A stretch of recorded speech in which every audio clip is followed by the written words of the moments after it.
justice system. Oren Singh reports. Witness F, a member of Gauteng organised crime, was more than just a cop. He allegedly facilitated secret meetings between senior cops and shady businessmen, arranged for a motorbike escort for alleged criminal kingpin Vusimuzi Cat Matlala to attend a wedding, and also fixed Matlala's boat. He confessed that Matlala paid him 20,000 rand to arrange a 6 motorbike escort for a wedding, but claims he split that money among his motorbike friends. He also confessed to fixing Matlala's boat and a jet ski that belonged to the late feared Pretoria taxi boss, Jotan Mswazi Msibi, who allegedly raised him. At one stage, I had to buy batteries for both boat and jet ski because they've been standing for quite some time. As a result, the batteries got flat. Witness F will continue with his testimony on Friday. Oren Singh, Eyewitness News. At the same time, public submissions before Parliament's ad hoc committee, which is also probing the allegations of police corruption, have now concluded with more claims of systemic corruption and failure to act. Yesterday, the public hearings also heard how some people are appointed to strategic positions in the police and are currently untouchable. The committee will now continue with its hearings with evidence from key witnesses like implicated members of Parliament. Babalondenze reports.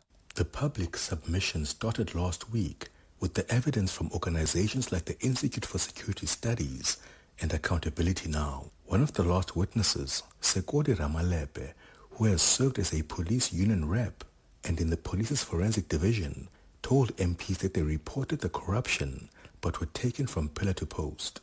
General Mukonazi referred our complaint to then Lieutenant General Mugwenya. Then Lieutenant General Mugwenya referred the complaint to Lieutenant General Levia, but there was no positive response till today regarding our complaint. Another whistleblower, Patricia Mashale, called on the committee to investigate allegations of murder cover-ups and corruption involving senior police and politicians. Babalondenze, Eyewitness News. Let's stay in Parliament. The Umkhonto weSizwe Party says Brian Molefe's resignation from the House will allow him to focus on building the organization's financial sustainability.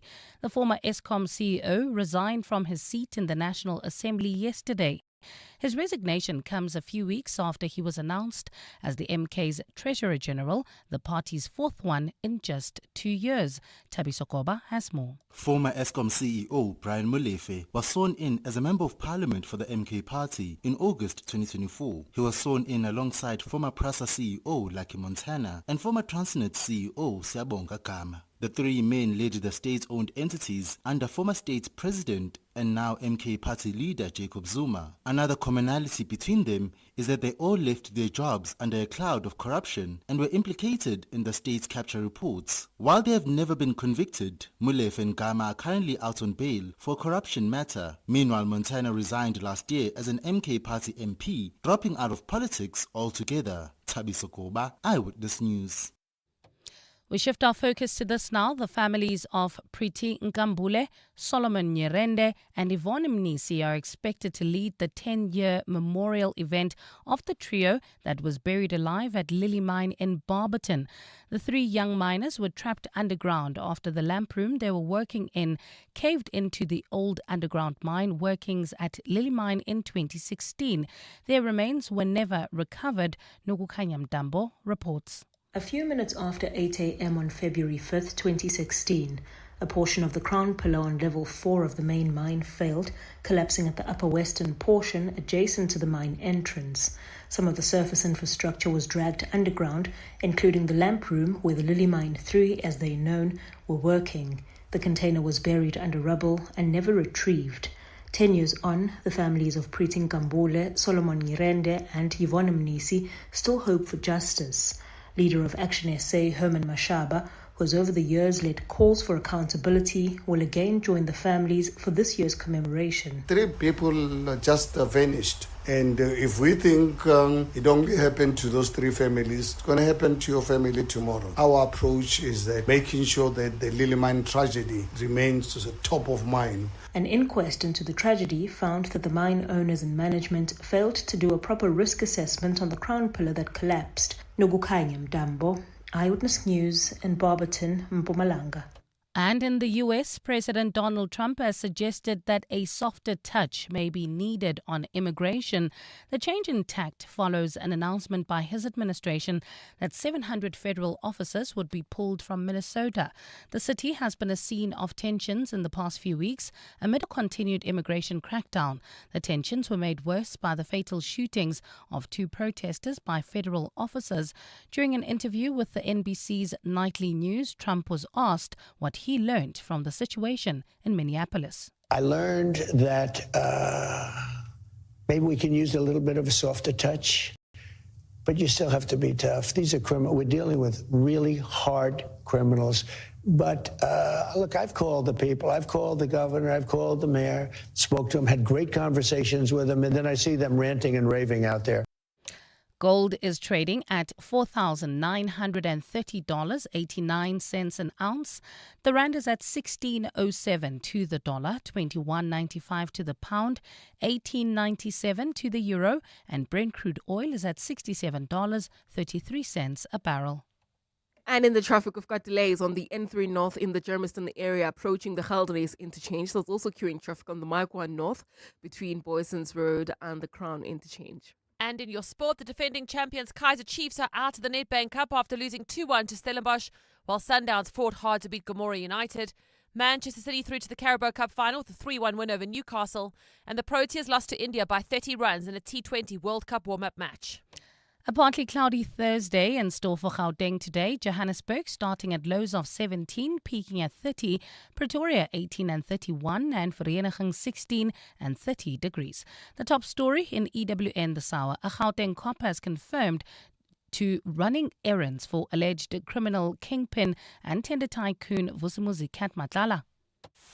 EWN, in touch, in tune and independent.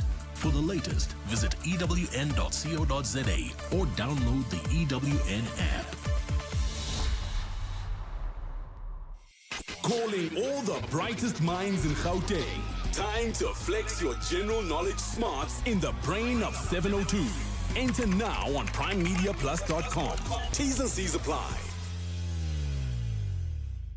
This is Breakfast with Bongani Bingwa on 702. Let's walk the talk. 9 minutes after 6 o'clock. Welcome to 702 Breakfast. Where has the week gone? How is it Thursday already? How on earth is it Thursday already? Thursday, the 5th of February. Welcome to the show. My name indeed is Bongani Bingwa. As always, a great pleasure to be in your company for the next 3 hours. These are consequential times, my friends.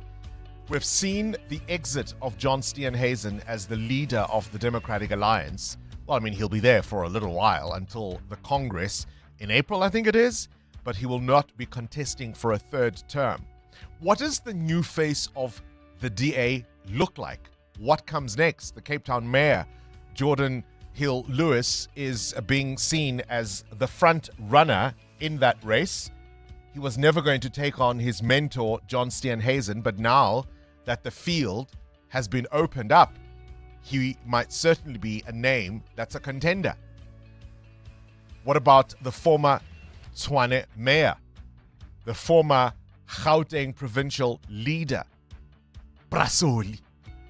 Hey, do you see him as the face of the DA? What does the DA do next? Remember how they removed race as a proxy for disadvantage? Can they still sell a message to the electorate in this country with our history and see race as a figment of people's imagination? How does it work? Helen Zille has entered the fray as a possible mayor for Johannesburg. Does she remain an attractive proposition in Johannesburg? What next for the Blue Party? This is Breakfast with Bongani Bingwa on 702. Let's walk the talk. 11 after 6. I'm really keen for observations, analysis. If you were asked, if you got the call, what's their headquarters? In Bruma, right? Isn't their headquarter office in Bruma? If Bruma Lake phones you, can we call it that? If you got a call from Bruma Lake, what would you say? What must the DA do to attract more votes? One of the things I think we are forgetting is, despite their panic when Mmusi Maimane, who was facing, let's be clear, the pressure of the ANC possibly experiencing renewal under Cyril Ramaphosa. Remember the Ramaphoria moment, the new dawn? That's what Mmusi Maimane had to contend with. When people who are traditional ANC voters said, oh, hang on a minute, there's been a change. And Ramaphosa sold that lemon, right? And people bought it. And so the DA, as a percentage of the vote, declined their support. And they panicked and they booted him out, didn't they? Quite unashamedly too. John Steenhuisen, much later, with an MKP in the fray, only got 100,000 votes less than Mmusi Maimane. As a percentage, because of MKP, the DA support increased marginally. But in terms of hardcore numbers, it was around 100,000 fewer votes than what Mmusi got. Yet he stayed. Zimbindamamadonda. Sila. Asenton. You're posing very hard questions for Nkululeko House. That's what it's called, by the way. Is that what it's called? Yeah. Nkululeko. Nkululeko. All right, so if Nkululeko House phoned you. I'm so toxic. If Nkululeko House phoned you, what advice would you give? You're with Bongani Bingwa. 702 weekday mornings, 6 to 9 a.m. 13 after 6. We start with this extraordinary story. I can't believe more attention hasn't been paid to this. Not a call center, but a con center. Stick with me. Operating out of leafy suburbia, these were ordinary folks. They had HR people. They had people in IT. They had a finance department. The salaries were good. People were getting upwards of 15,000 Rand a month with benefits and opportunities for promotion. There were performance targets. Except it was all a con, and everybody knew it. So this is what guys, this is what they were doing. They would phone retirees in other countries, in the US, in Australia, in Europe. They had sophisticated software that would change their voices on the phone so they would sound as if they were from wherever it is they were targeting their victims, wherever their victims were from. So the victims always thought they're speaking to an American if they're an American, or an Australian if they were in Australia. You see what I mean? And they would change their names and obviously where they were talking to them from. And they would say, no, invest a little here, invest a little there. And these people would invest and get a little something, classic Ponzi scheme. And then they would lure them into investing more. And then, of course, they would take the money. And they ran this for over a decade. People came in, worked, left, went to other businesses like a normal company. Now, the thing that gets me, and I mean, the figures we're talking about here apparently rake into the billions over a period. The thing that gets me is that it wasn't Amo or Bongani or Muteo who were getting those billions. These individuals were just getting ordinary salaries. The kingpins got the real loot, right? But Bongani and Muteo and Amo knew what they were doing. Because at the point that you are calling people and you are saying, you are Sylvia, and then the next time you are Natalie, and the next time you are Nkululeko, right? You know. 29 of them appeared, and they're accused of this crime. They got bail yesterday. Their trial resumes on the 15th of March. We're going to speak to one of the forensic experts who helped nab this gang out of Bryanston, hey? So if Nigeria is known for 419 scams, what are we going to be known for? Hey, Bongani and the team. Bongani, you should go to Showmax and watch a movie called Beekeeper. It has to do with the Ponzi scheme that you are describing right now. The Beekeeper is quite a nice movie. The Beekeeper. I think I've seen it. Jason Statham. Is it Statham? I've seen it. I've actually seen it. And they target this old lady who is played by, I always call her Claire Huxtable. She's not Claire Huxtable. What's her name? What's Claire Huxtable's real name? Felicia Rashad. Right? Felicia Rashad. She played Claire Huxtable. I've seen The Beekeeper. That's exactly what they did here out of South Africa. Our big interview is focusing on the minimum wage. Montero Kharipe was telling us about this just the other day. It's now at over 30 Rand an hour. What does it mean for people who do domestic work, for example, people who work in your homes, in your gardens, people who work in factories? Even though it's a small increase, there are many employers who say they can no longer afford it. Are we, what is the phrase? Cutting our noses to spite our faces? Is that the English? Hey, Kunzima guys, English is running away from me.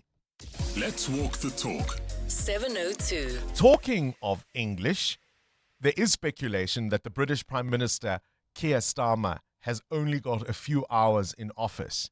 There are indications this man may soon resign. Why, you ask? Well, it comes after Keir Starmer. Remember, he appointed Peter Mandelson, a former government minister in the UK, who twice resigned from scandal.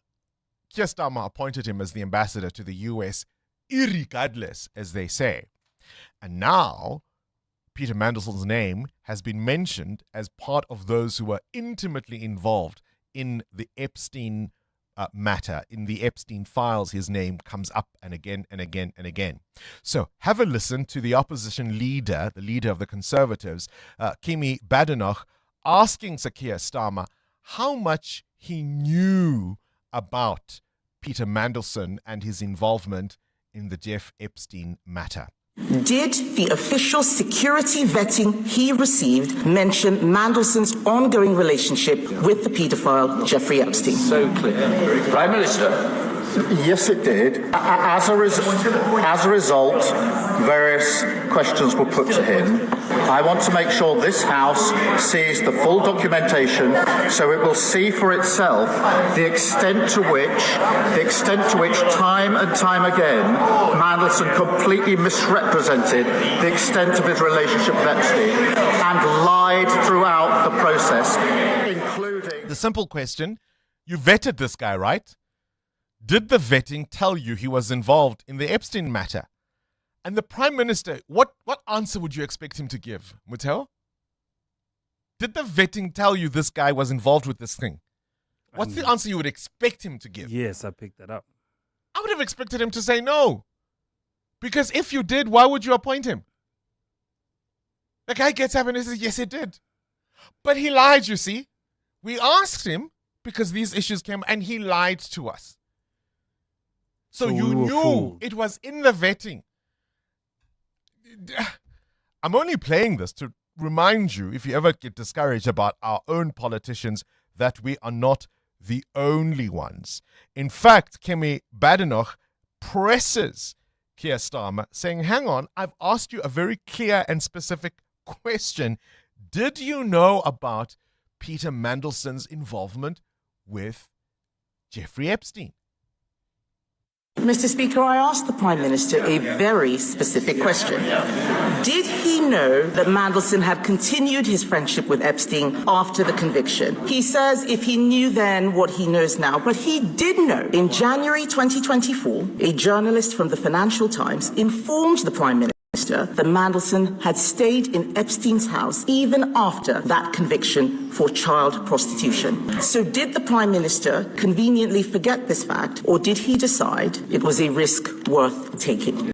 And then Keir Starmer says, well, if I knew then what I know now, perhaps maybe To learn that there was a cabinet minister leaking sensitive information at the height of the response to the 2008 crash is beyond infuriating. And I am as angry as the public and any member of this House. Mandelson betrayed our country, our Parliament, and my party.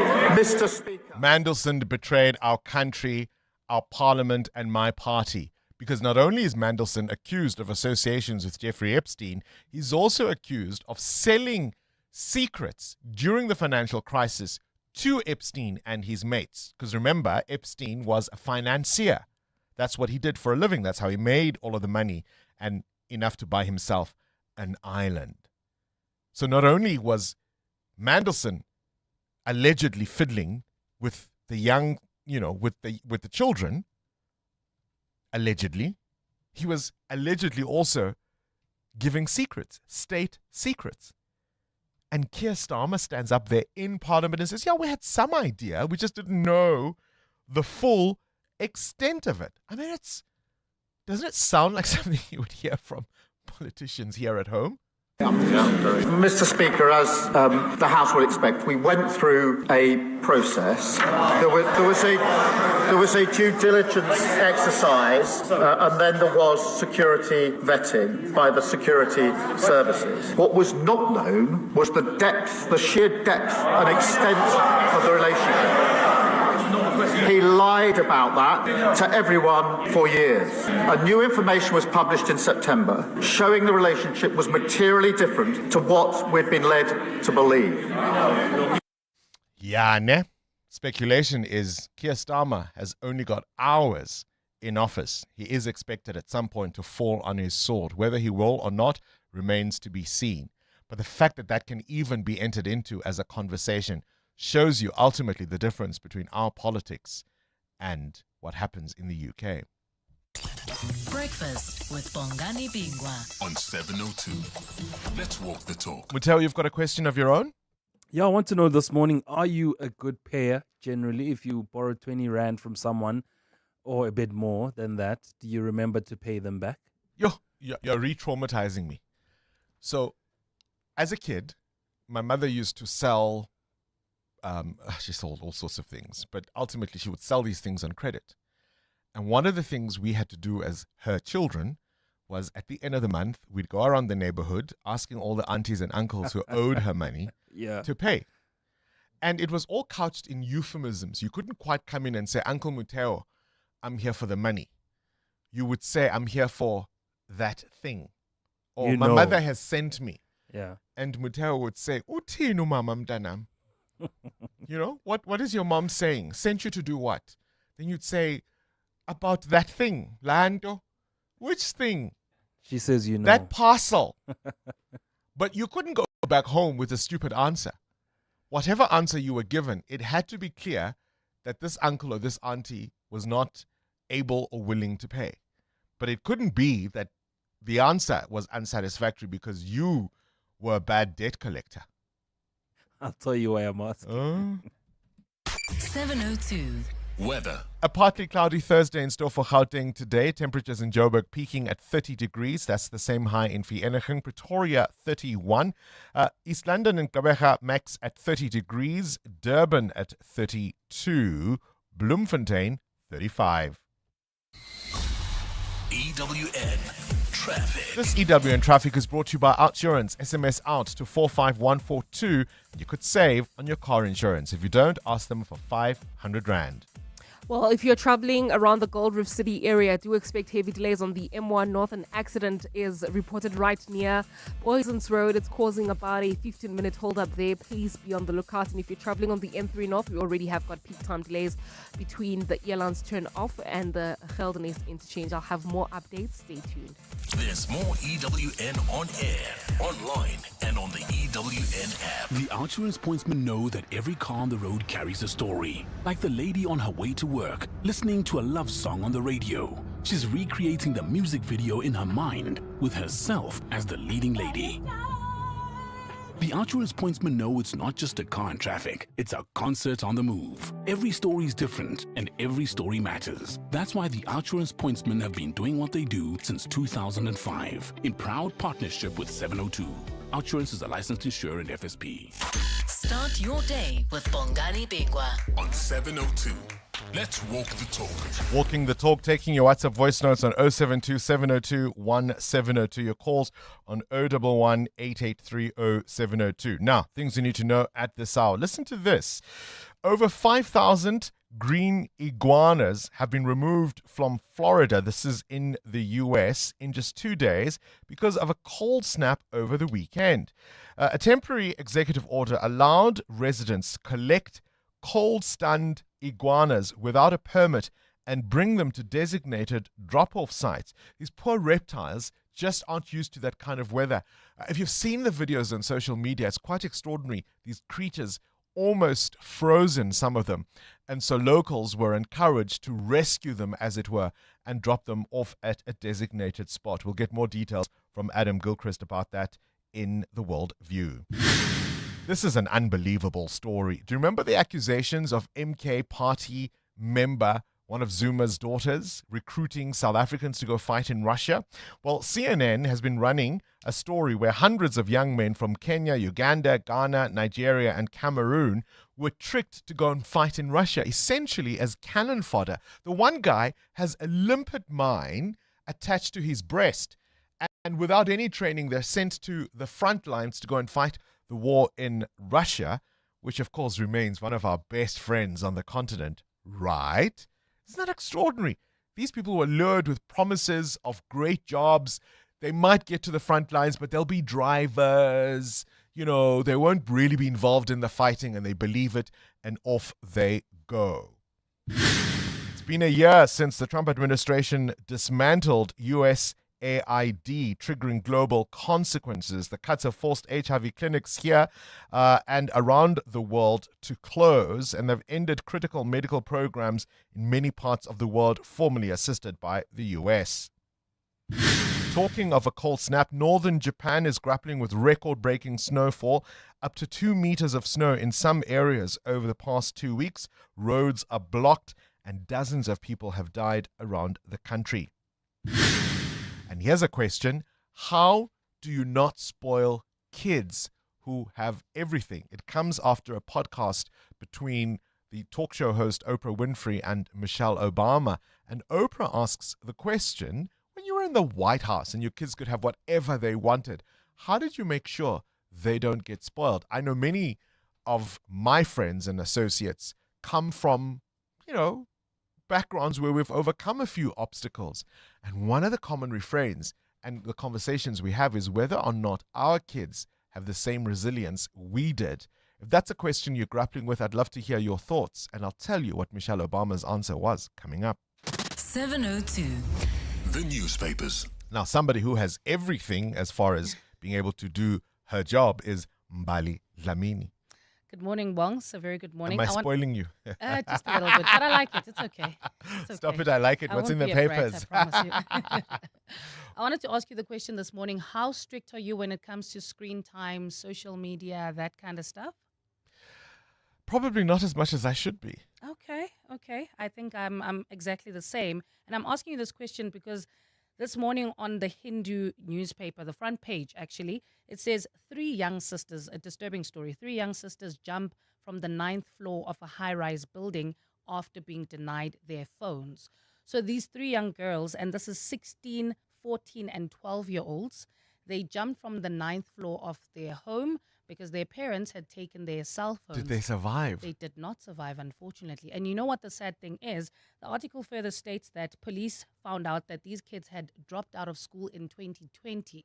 Now, I'm looking at their ages and I'm thinking, in 2020, they dropped out of school because they were addicted. This is their own words. They were addicted to watching anime, being on social media. So in order to try and clamp down on all of this, the parents took their phones. And this taking off the phones It's a little too late. It was a little too late. Nah, it was a little too late. There are lots more problems in that story, I can tell you. The front page of The Citizen, Johnny the Walker, a picture of John Steenhuisen.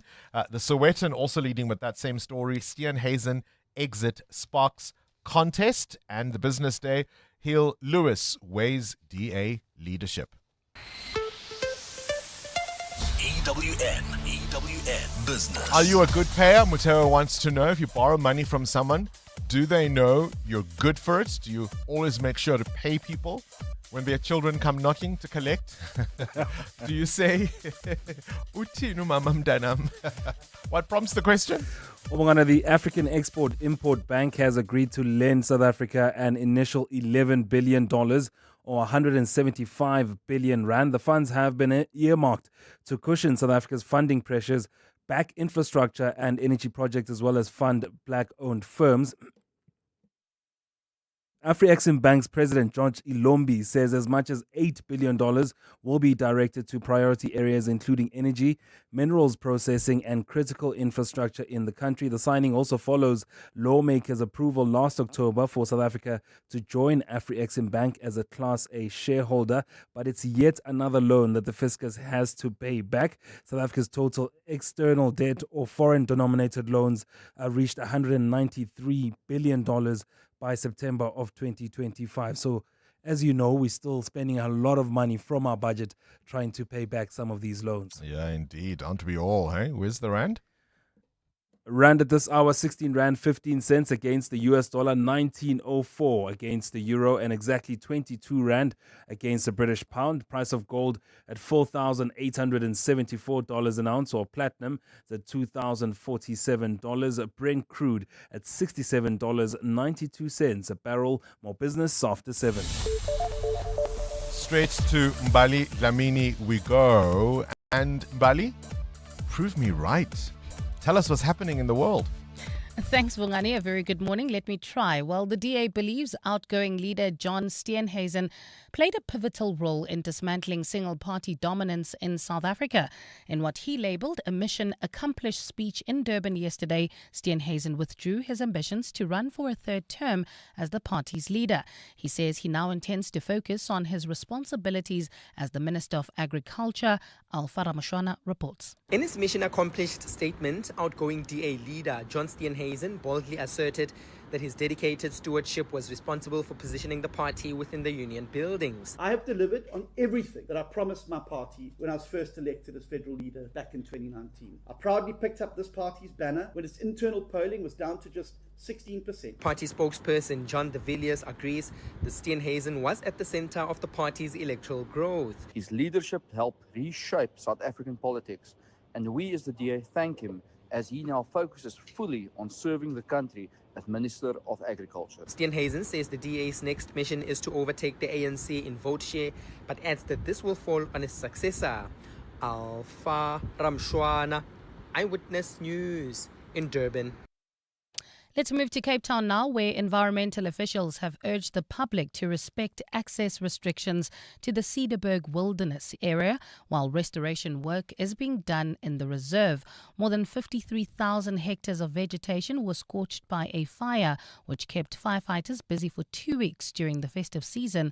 Cape Nature has now embarked on an extensive recovery program for the affected terrain. Carlo Peterson has more. Cape Nature spokesperson Luke Phelps says work is already underway to restore popular campsites and forests in the Cederberg Wilderness area. Teams are now assessing and repairing hiking trails, jeep tracks and mountain huts, and closely monitoring ecological recovery. DA Western Cape spokesperson on local government, environmental affairs and development planning, Dave Bryant, urged visitors to respect access restrictions to the reserve, as premature access could hamper restoration efforts. Having a clear understanding of the scale and cost of this fire season will strengthen our resilience as climate risks continue to increase. Cape Nature says 6 to 12 months have been set aside for the recovery program. Carlo Peterson, Eyewitness News.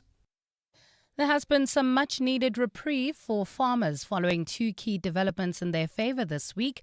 These include the one-year extension of the African Growth and Opportunities Act by the United States and the drop in fuel prices for August. The latest fuel adjustments took effect yesterday with a 65% drop for a litre for both grades of petrol, and that's for the month of February. Diesel dropped by up to 57 cents a litre, bringing prices to a 4-year low. This is mostly thanks to a stronger rand against the dollar during the period under review. Fuel is one of the most important input components in farmer operations, accounting for 13% of input costs. FNB senior economist Koketso Mano says the reduced cost pressures will benefit the grain and oil seed industry. Let's look into the market forces, which suggest that Brent crude oil prices are starting to ease from recent highs. So as the risk premium that was driven by heightened geopolitical tensions, especially between the US and Iran, as those fade, the market returns to focusing on the fundamentals, right? So the market oversupply is expected to grow this year, and that should keep prices contained. And talks between Russia, the Ukraine and the United States are set to enter a second day in Abu Dhabi today. The deliberations are aimed at ending Moscow's nearly 4-year invasion of the Ukraine.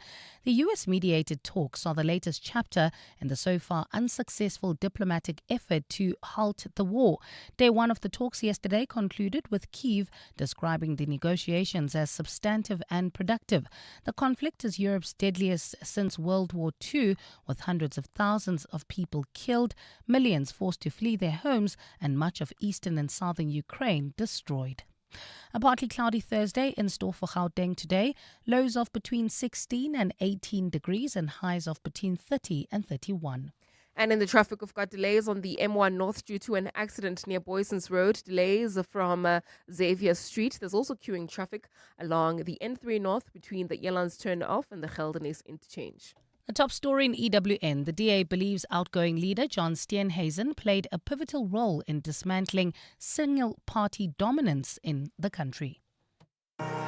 Get the advantage this tax year end with Sage. No stress, no scrambling. Just seamless HR and payroll that keeps you ahead of UIF, PAYE, and employment equity. All in one smart cloud solution. With automated compliance, real-time accuracy, and simplified HR and payroll. Give your business the tax year-end advantage. That's Sage. Visit tax.sage.co.za today. Do you suffer from heartburn and hyperacidity? To relieve heartburn for the whole day and night with one tablet, a potent once-a-day treatment which was previously prescription only is now available over the counter. Ask your pharmacist for an over-the-counter, long-lasting heartburn treatment. Brought to you by Sandoz. Driver on the road or driver on the golfing green? Auto & General covers the world's best drivers. Auto & General, the official regional insurance partner of Live Golf South Africa 2026, and 702 are putting your driver knowledge to the test for your chance to win a share of 100,000 Rand. Up to the challenge? WhatsApp 072 702 1702 with the keyword Auto & General and follow the prompts. Every day this week, 702 Breakfast with Bongani Bingwa could call you back to play. Thanks to Auto & General on 702. TCs and more on primemediaplus.com. Auto & General is a licensed non-life insurer and FSP. 702. WhatsApp Bongani on 072 702 1702. Hey, Manubas, Aubrey Fasloras. Bongani, the issue of con centers. I think in South Africa we should also have a look on most of the insurance companies. Bongani, people have been conned out there. Pay this much for a month to protect your car. Once you got in an accident, you have to take out an access. The access you are supposed to pay to this. When you call the insurer, they'll refer you to a third party, the underwriter, and then it's con. That's why these guys, they manage to survive. 90 or 80%, I stand to be corrected, of every insurance, life cover or whatsoever, meet that problem, Bongani. That's when you're going to see that, no, your premium, you are supposed to pay this, it was supposed to be this. In fact, you are being conned to tell it as it is. Thank you, Bongani. Yeah, I'm not sure if it's quite the same story. We also have the insurance ombud. So where you've got those queries, at least you've got some avenue to be able to express your frustrations. The con story we are talking about is something a little different. Getting retirees who are vulnerable to part with their hard-earned cash isn't quite the same story. Join us. Let's walk the talk. This is 702. Oh, Bongani, I would regard myself as a good payer. You know, I've borrowed 30,000, 50,000 from people at once. Recently, I've borrowed 32,000. But you borrow money when you have a plan to pay it back and in full. Not half, not quarter, not this time and that time, no, at once. What for? And from whom? 30,000 Rand, that's a lot of money. Yikes. I mean, it's great that you paid back. I think that's fantastic. But, Cindy, have you got 30,000 to spare? I'll pay you. EWN Sport. I tell you what, Kaizer Chiefs aren't going to be able to give anyone 30,000 Rand. No, they're not. Shame, man. Shame, man. It's come as a bit of a surprise, I think, because if you missed it last night, the defending champions Kaizer Chiefs are out of the Nedbank Cup. They lost to Stellenbosch 2-1 last night in the round of 32, which is the opening round of the competition. And I think the reason why I say it's come as a bit of a surprise is because Stellenbosch is actually having an off-form season. They're not particularly doing well. And Chiefs were sort of on the comeback trail, weren't they? Well, what do you mean the comeback trail? They've been doing... They're number 3 in the league. Exactly. So that's their comeback. That's what I mean. They've been doing really well. Like throughout the season. Yeah. I think with Chiefs, and we see it with some teams, is that you can be doing well in the league and then just collapse in cups. Yeah. And if you had to ask any Kaizer Chiefs fan, what would you rather have? I can tell you hands down, I would rather have the league. I mean, it's like Pirates. That's what we do. We perform badly in the league and we win these cups. Is that your modus operandi? That's what seems to happen. We seem to have big match temperament and we win these cups and we've got the silverware, but never the league. Yeah, so... Well, not never the league. Oh, yeah, it's been a while. Have you met sports fans? You're opening yourself to absolute and total abuse. And people are going to voice note in now and say, oh, Bongani, you've forgotten the year off. But anyway, that's the story. So Stellenbosch took the lead through Jabir and Titus, and then Chiefs pulled one back through Flavio Silva. Mamelodi Sundowns also were given a bit of a scare. Let's not kid there. Had a 2-1 win over Gomora United. Magora United is a Motsepe League side. They found themselves level at 1-1. It was Sab Moreno who got them through to the last 16. Manchester City beat Newcastle 3-1. They're through to the Carabao Cup final in a 5-1 aggregate. Marmoush with 2 goals last night, the third from Tijani Reinders. City will play Arsenal in the final at Wembley on March the 22nd. The T20 Cricket World Cup starts on Saturday. Proteas lost to India by 30 runs in a warm-up match. Before you panic, nobody panic. India posted 240 for 5. Ishan Kishan retired out with 53 from 20. Nokia, the most expensive bowler, going for 19 and over, but he did take 1 wicket. Proteas only reached 210 for 7. Stubbs not out with 45. Rickleton made 44. Markram retired out on 38. So both teams choosing various players to retire out after like 30, 40 odd. So it's not a true reflection. Right. Markram is not injured or anything. No, I mean worrying. Yeah. Because India posted 240 for 5 and had like 1 or 2 players retire out. But just that kind of mentality of it's a warm-up game. Let's try and get as many people to bat as possible. So not a true reflection of how we're going to play. No, not at all. Their opening game is against Canada on Monday. If we lose that, then we'll panic. You can panic. And in the local CSA 4-day tournament, the Lions drew with the Warriors. Same for the Dolphins and Northwest, and the Titans beating KZN Inland by 6 wickets. Cindy Paluta, Eyewitness News Sport. The brainy kids of the Whiz Quiz on 702. Hi, Uncle Bongani. My name is Blessings. I am 10 years old. I go to Large School Craft Primary. And when I grow up, I would like to be a chef. And I am excited to play the Whiz Quiz with you. What's cooking? Can you win 10,000 Rand? 702. Coming up at 7:15, the big interview. EWN. It's EWN Traffic is with Ford. Live at your peak in the Ford Everest. There's a crash on the M1 North. Amo? That's correct, Bongani. It's right near Boyson's Road, causing heavy traffic volumes all the way towards the Crown turn off. Do you expect about a 20-minute hold up there? And if you are leaving El Dorado Park, we still have got queuing traffic along the N12 East. This is between Klipspruit Valley Road and the Golden Highway. There's also queuing traffic, peak time delays, in fact, on the N3 North between Fort Ricker Road, as well as the Glulies interchange. So if you're traveling along this route towards Bedfordview or even Edenville, do you expect to be held up for more than 30 minutes along this route? Or you can use the R21 North or even the Mark 1 North or the M2 West through Germiston. I'll have more updates coming up. Stay tuned. There's more EWN on air, online, and on the EWN app. There's crossing a river, and then there's crossing a river in your Ford Everest. With up to 6 selectable drive modes, it's not a challenge. It's a flex. That's peak living in the Ford Everest from only $12,099 per month with 0 deposit required when financed through Ford Credit, a registered financial services and credit provider.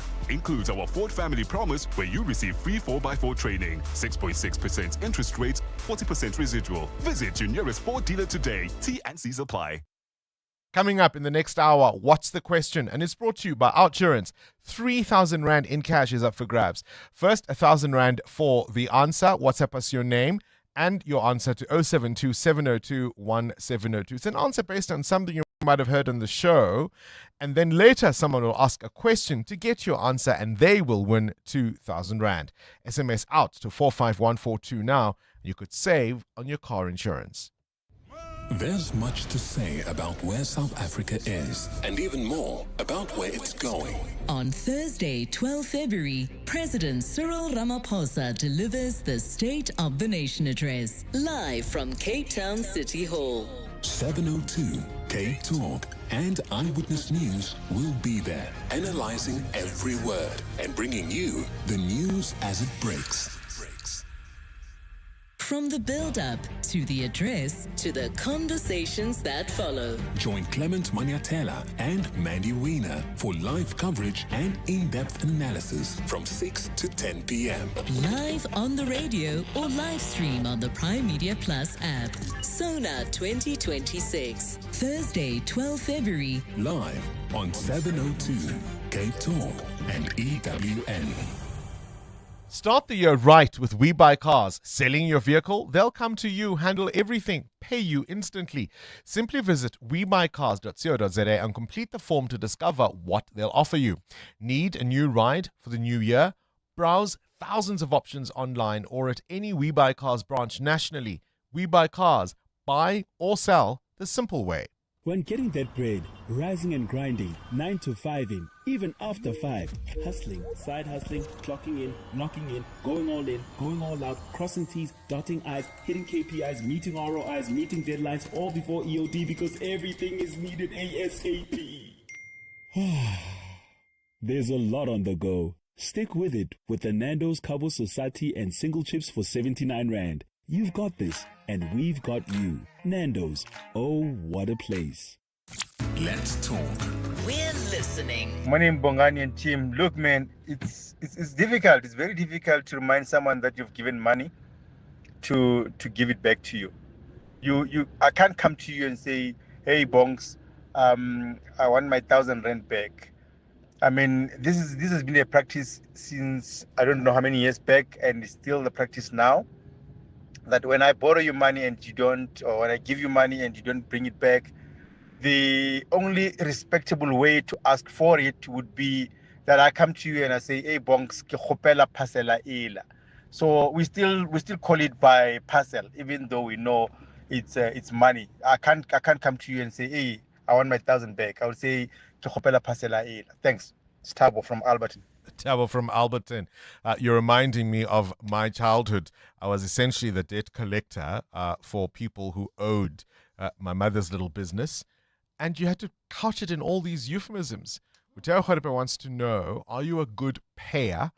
And how do you ask for your money back? Good morning, Bongani and 702 lenders and the crew. This story just reminds me of the social media spats, the recent one with Nonku Williams and Bev from the Real Housewives of Durban, and the other one is from the Real Housewives of Pretoria, if I'm not mistaken.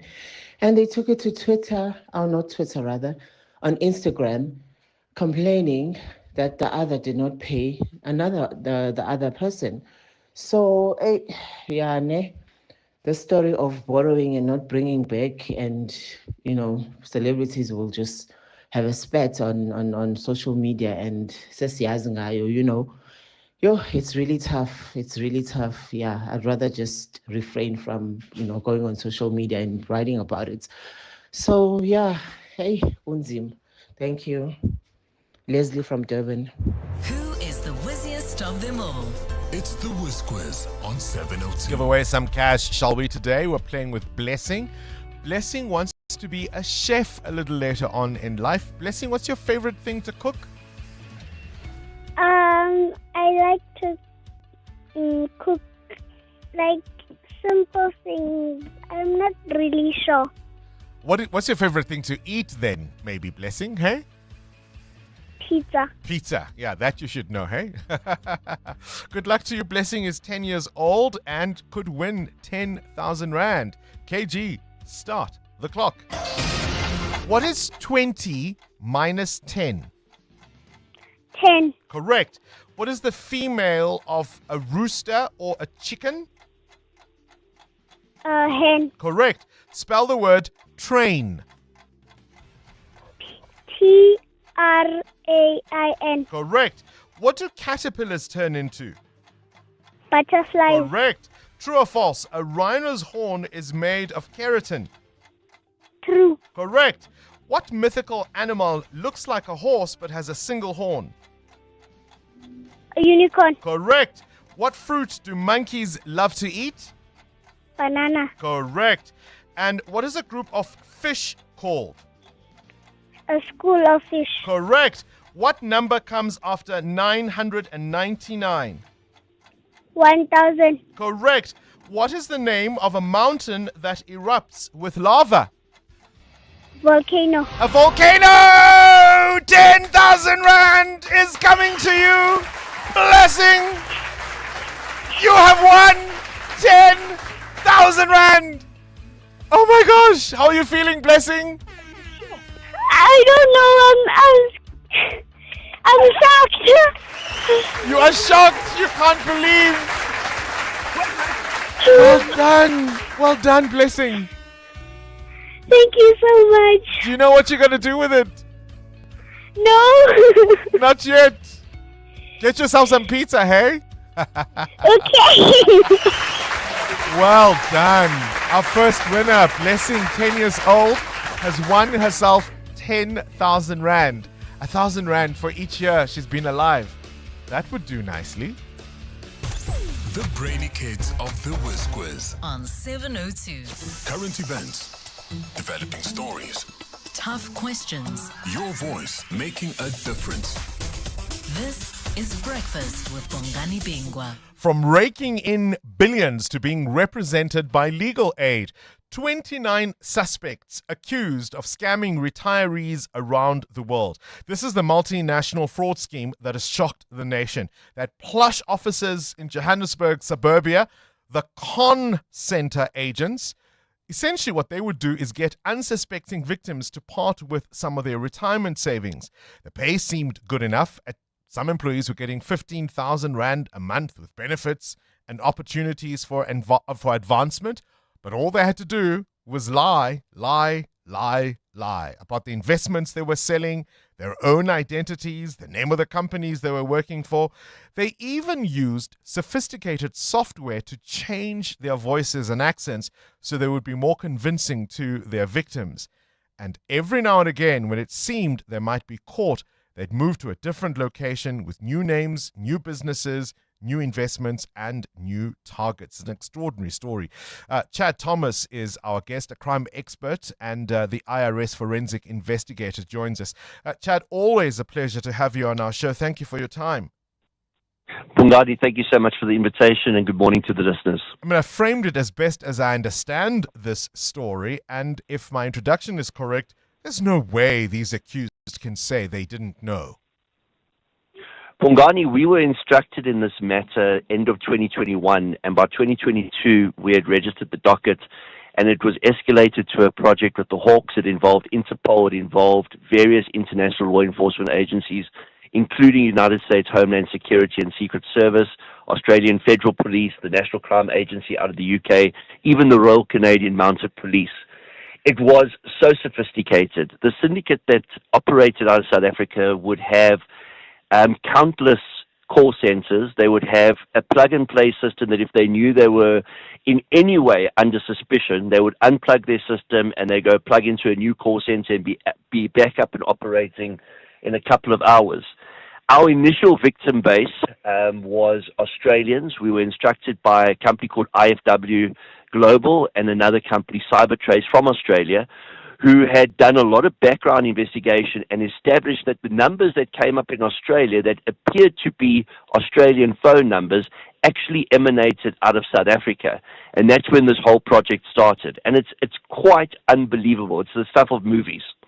I mean, just explain, you've given us a sense of the sophistication of the operations, but what gets to me is that they used ordinary folk who were the con agents, so ordinary people that they employed to run this operation. So let me tell you the values before we get to the people. The values involved, when we looked through documentation dating back pre-COVID 2019, just in 2019, the fraud emanating out of South Africa generated R1 billion offshore. Of that R1 billion, just over 200 million came back into South Africa to keep the operation going. Just the 43 clients that we represented out of Australia had lost close to 200 million rand. When one looks at the scheme and one looks at the reports made to the centers in the United States with Homeland Security, with the FBI, and with Secret Service, there were more than 20,000 victims. Sure. So they would recruit people in South Africa. So let's talk about the call center agents in inverted commas. This is not the Myanmar situation. These weren't people that were lured to Thailand to teach English and then trafficked into call centers in Myanmar and forced into taking up aliases. These people, within 24 hours of being recruited, knew exactly what they're doing. They would take up an alias and they would have a script and they would sell a non-existent investment to foreigners. This call center and all the other associated call centers targeted English-speaking countries, so specifically the United States, Canada, the United Kingdom, Australia, and New Zealand. Gosh, do we now, in terms of the people that have been charged, do we have the foot soldiers or have the kingpins also been nabbed? So it's a very interesting dynamic. It's almost like it becomes a franchise. This type of scam call center originated from an Israeli syndicate. And the Israeli syndicate set up operation in South Africa, and they created a middle management tier. Of that middle management tier, some of them became top-tier leadership, and some of them have been arrested. All the other call center agents that were supposedly earning these smaller amounts of money were recruited as conversion agents and then retention agents. They ran the scam call center almost like a proper business. And for anybody on the outside that looked in on this, it looked like a proper legitimate business. They had the enablers, they had the accountants, they had the lawyers, they had the bankers, they set up everything properly. They had leases in place. So it's not like one of these dingy type operations one would imagine. The closest example I can give would be something like the Wolf of Wall Street. These were boiler rooms run by people on adrenaline, trying to score, trying to find whales, trying to make as much money as possible so they could build themselves up from conversion agents to retention agents to management and recruit other people that they knew to come join this operation. And how do, again, ordinary people looking for a job, was it just that the pay was good enough? How do they explain their role? So that's the sad thing in South Africa. It seems as if, from a societal perspective, people are willing to take on an alias and they're willing to do something because the victim is so far away. The victim's in a foreign country. And they see that the middle tier are driving these incredible cars. The top tier are living real La Vida Loca. I'm talking supercars. I'm talking mansions in Langebaan. And they want to aspire to that. And they don't mind the fact that they are conning people and they're having to take on an alias. You must remember, within 24 hours of being recruited, you're given a script and you're told to assume a generic name like James Clark or Cindy Smith. And it's because of their English-speaking ability that they were able to target these foreign countries, and because of the sophistication of the syndicate, that if you were sitting in Auckland, New Zealand, the phone number that was phoning you actually showed up as Auckland, New Zealand. And how did they not sound South African to New Zealanders? Look, when you're recruiting well-spoken English, and South African English is one of the best Englishes in the world, and we've got a very neutral accent. So our English isn't that different to the English that would be spoken by somebody who's educated. The Indians have a very, very good English, hence there's a lot of call centers in India. And Australia and New Zealand, our accent's not that far from theirs. But they were also targeting the Canadians, they were also targeting the Americans, they were also targeting those in the UK. And it was just a case of getting into somebody's mind. You know, it was use of clickbait, finding this victim, grooming this victim, hitting the victim down for initially a few $100s, and then building them up over a couple of months to get their entire pension or their entire life savings. It's an extraordinary story. Chad Thomas, appreciate your time. They were appearing yesterday for bail. That trial resumes mid-March. 702. Coming up, the big interview. The big interview focuses on the minimum wage. It's up now over 30 Rand an hour. What does this mean for the economy? And what does it mean for people like domestic workers, for example? That to come after this Eyewitness News brought to you by Outsurance. SMS out to 45142 now, and you could save on your car insurance. If you don't, ask them for 500 Rand. This is EWN. A new witness to testify at Madlanga Commission, and it's been 10 years since the Lily mine collapse and still no answers.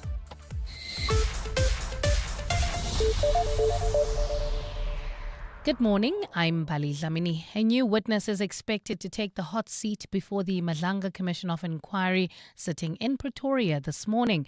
Due to safety concerns, the Commission has opted not to share the identities of new witnesses until the 11th hour. Yesterday, Witness F, a member of the Gauteng Organised Crime Unit, continued with his testimony, claiming police were under political pressure to arrest entertainment blogger Musa Kaula. Oren Singh reports. Pressure mounted on police to arrest controversial entertainment blogger Musa Kaula after he allegedly insulted ANC Secretary General Fikile Mbalula.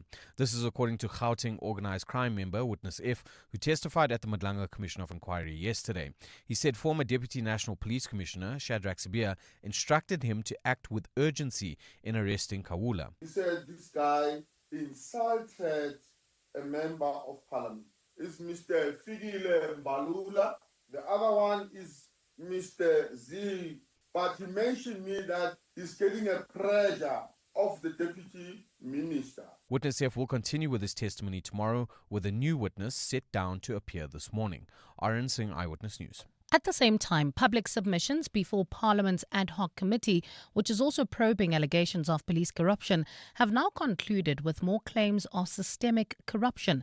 Yesterday, the public hearings also heard how some people were appointed to strategic positions in the police system and are currently untouchable. The committee will now continue with its hearings with evidence from key witnesses like some implicated members of Parliament. Babalondenze has more. The public submission started last week with the evidence from organizations like the Institute for Security Studies and Accountability Now. One of the last witnesses, Sekodi Ramalepe, who has served as a police union rep and in the police's forensic division, told MPs that they reported the corruption but were taken from pillar to post. General Mukonazi referred our complaint to then Lieutenant General Mugwenya. Then Lieutenant General Mugwenya referred the complaint to Lieutenant General Levia, but there was no positive response till today regarding our complaint. Another whistleblower, Patricia Mashale, called on the committee to investigate allegations of murder cover-ups and corruption involving senior police and politicians. Babalondense, Eyewitness News. Let's stay in Parliament. The Standing Committee on Public Accounts has wrapped up its inquiry into the Road Accident Fund without the testimony of its former Chief Executive Officer, Collins Letswalo. This is despite at least 2 attempts to summon him to appear, but Committee Chairperson Songezo Zibi says Letswalo is not off the hook and Parliament is still weighing up how to hold him accountable for refusing to account to the legislature. Lindsay Dentlinger reports. Although previous parliaments have issued summonses for several people to appear before its committees, it's never pursued individuals who have snapped them. Scopa Chairperson Zongezo Zibi says Parliament has to carefully consider its next steps before deciding who should lay a charge against Collins Letswalo for contempt of Parliament. So what the Secretary to Parliament is doing is getting independent legal advice, which is then going to both look at the process so far and then advise on how to proceed. Letswalo has written several letters to Parliament explaining why he did not recognise the inquiry as legitimate. He's been central to much of the testimony before Scopa. I don't think there is appetite anywhere for Parliament to be disrespected. The committee will meet next week to discuss its draft report with the intention to table the final version before the National Assembly by the end of the month. Lindsay Dentlinger, Eyewitness News, Parliament. We shift our focus to this now. It's been 10 years since the Lily mine disaster in Mpumalanga, and the remains of Preeti Nkambule, Solomon Nyirende, and Yvonne Mnisi are yet to be retrieved. The Lily Mine 3, as they are now known, were buried alive in February 2016 when the container they were working in was trapped underground. Despite 2 rescue efforts to try and bring that container back to the surface, the operation failed due to safety concerns. The families and the local community are expected to gather at the old mine site today to commemorate the 10-year anniversary of the tragedy. Lily Mine family spokesperson Heri Mazibugo says the lack of accountability for the tragedy is concerning. The sustained lack of communication, transparency, and responsiveness constitutes administrative inaction that is procedurally unfair, unreasonably, and inconsistent with the constitutional obligation. The cumulative effect of this prolonged inaction has caused deep emotional, psychological, and financial harm to us as the families. And more than 160 people have been killed in one of the deadliest attacks in Nigeria in the recent months. The Red Cross says gunmen killed at least 162 people in Kwara State this week. The attack on a village in the west central state came after the military recently carried out operations in the area against what it said terrorist elements. Parts of Nigeria currently plagued by armed gangs known as bandits. The bandits loot villages and kidnap people for ransom.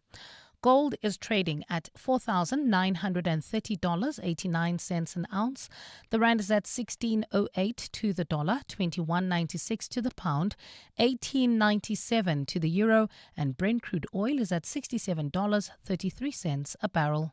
Well, we've got good news. That accident that was on the M1 North has been cleared, but traffic remains heavily backed up because of peak time delays. We still have got long queues between Bryanston Road and Car Street while traveling on the M2 West, queuing traffic as well between Heidelberg Road and the Crown Interchange. And in your sports, Stellenbosch have knocked the defending champions Kaizer Chiefs out of the Nedbank Cup. Stellies advanced with Sundowns, who fought to a 2-1 win over Gomora United. Manchester City beat Newcastle 3-1. They'll meet Arsenal in the Carabao Cup final. And the Proteas lost to India by 30 runs in a World Cup warm-up match. A partly cloudy Thursday in store for Gauteng today. Temperatures will peak at highs of between 30 and 31 degrees. The top story in EWN this hour. A new witness is expected to take the hot seat before the Madlanga Commission of Inquiry, which will be sitting in Pretoria this morning. EWN, in touch, in tune, and independent. For the latest, visit ewn.co.za or download the EWN app.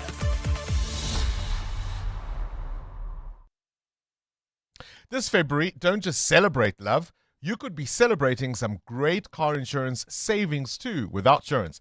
Like 27-year-old Lynn, who saves a mind-blowing 636 Rand on her 2025 Haval Jolien. Get a quote now, and if Outsurance can't save you money, ask for 500 Rand or 1,500 Rand if you've been claim-free with the same insurer for 3 years. SMS out to 45142. That's out to 45142. Outsurance is a licensed insurer and FSP. T's, C's, and information online. Calling all the brightest minds in Gauteng. Time to flex your general knowledge smarts in the brain of 702. Enter now on primemediaplus.com. T's and C's apply. This is Breakfast with Bongani Bingwa on 702. Let's walk the talk. 9 minutes after 7 o'clock, a new witness taking the hot seat at the Madlanga Commission of Inquiry. Yesterday, of course, the commission heard testimony from witness F. Vusumuzi Matlala, brought in to assist police in tracing, what do we call Musa Kaula? This is a person who is a social media blogger. Yeah, I would call him a blogger. I think you're being kind. If I say he's a blogger? He's a gossiper. Oh, yes. This is a person who writes so-called celebrity gossip on X, but perhaps wrote about one celebrity too many. Remember when he was arrested last year for contempt after writing about somebody that he'd been ordered not to write about through, of course, a legal challenge. It was an unexpected name to emerge out of the Madlanga Commission of Inquiry, and I'll tell you why it's important, but have a listen. You send the warrant to Mr. Matlala so that when he sees Mr. Kaula, he can arrest him because you were told they go to the same places, right? That's correct. Is Mr. Matlala a peace officer? No, he's not, Commissioners. Okay, so this warrant instructs peace officers to arrest Mr. Kaula when they see him. On what basis would you have sent this to Mr. Matlala or with the expectation that he would arrest when he sees Mr. Kaula? Because this warrant doesn't authorize a civilian to do that. Thank you, Commissioners. I'm sending him on the basis of when he sees him, he must just hold him there, a citizen arrest, then call the police and present such warrant to the police and say, I've arrested this person, here is the warrant. It was on those bases, Commissioners. Right? A private citizen being given warrants of arrest to arrest another private citizen? But it gets worse. It wasn't just Musa Kaula's name that came out yesterday. It was also the name of Fikile Mbalula. 45 minutes, I received again a call from General Sibia telling me that, or confirming to me about what already General Ramangwa has said to me, that this matter is the matter of importance. The person involved there, he did not mention who it was, but he mentioned me that he's getting a pressure from the High Office. High Office, the office of the Deputy Minister, is getting a pressure from there. I then asked the Deputy National Commissioner, what is so important about this charge? Because according to me, there is no sense of agency. He said this guy insulted a member of parliament. He told me now the member that he created crime against is Mr. Fikile Mbalula, the secretary of the ANC. Yeah, witness F, hey? There's another witness on the stand today. 45 minutes, I received that again. This is Breakfast with Bongani Bingwa on 702. Let's walk the talk. Here's a question. How do you deal with betrayal after the fact? You're in a relationship with somebody, it doesn't work out for whatever reason, and sometime after you are no longer together with them, it emerges that in the time they were with you, they were busy with other people. Infidelity. Do you say, it was good riddance, it was over anyway? Or does it still bother you, even though you're no longer with them? What does this have to do with the news? Well, the issue has come up because as the Epstein files continue to be released and names come out, one of the significant names is that, of course, of Bill Gates, the founder of Microsoft and the philanthropist, and his name has come up in the Epstein files. He, of course, refuses any association with Jeffrey Epstein and says he didn't know what Epstein was up to and that he regrets ever knowing him. His former wife, Melinda Gates, was asked about this, and she says it reminded her of a painful period in her marriage. Listen to Bill Gates' denials.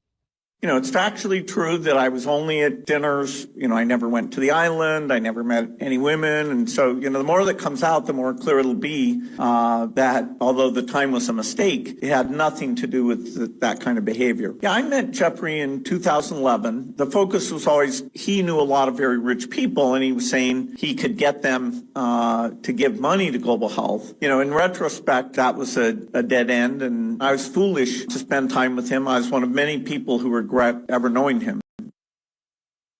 Melinda Gates, of course, French Gates, I should say, essentially saying that it's her ex-husband who needs to answer for alleged behavior and associations with Jeffrey Epstein.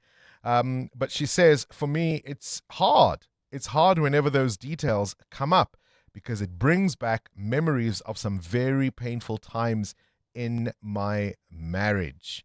Isn't that interesting? How do you deal with finding out about betrayal after the fact? 702 Up next, The big interview. Well done, Blessing. Wow, Blessing is so excited for you in the car, driving to school. Well done. Wow. Tando Lwanke. Blessing just blessed my morning. Yo, that made me so happy. Oh, well done. Congratulations, Blessing. I just want to hoot in traffic. Come on. Thank you. Well done, Blessing. Enjoy your pizza. Hi, Uncle Bongani and 702 team. This is Daisy, Blessings Jay's mother, the child who just won the 10,000 rands from the Whiz Quiz. I am over the moon! Yay! EWN Traffic. Oh, I'm to be all blessing, proving to be a blessing to all of us this morning. Now, the CWN Traffic is brought to you by Outsurance. SMS out to 45142 now. You could save on your car insurance. If you don't, ask them for 500 Rand. There are delays in the Fourways area. Amma, what's going on? On Cedar Road, particularly Bongani, an accident has been reported. It's right near Witkoppen Road. It's causing about a 20-minute hold-up. This is just as you come out of Lombardy Road, so please be on the lookout there.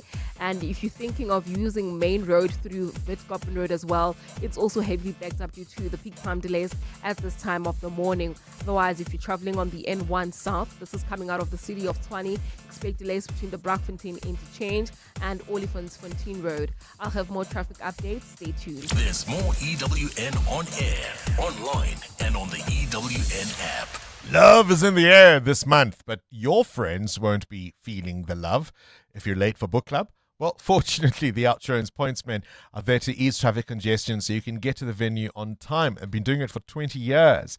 With Outsurance, you really always get something out. In proud partnership with 702. Outsurance is a licensed insurer and FSP. 702. The big interview With Bongani Bingwa. On to this now. It's a real issue in South Africa, is it not? When the sun rises on the 1st of March 2026, millions of South African workers will begin their day knowing their time is worth a little more.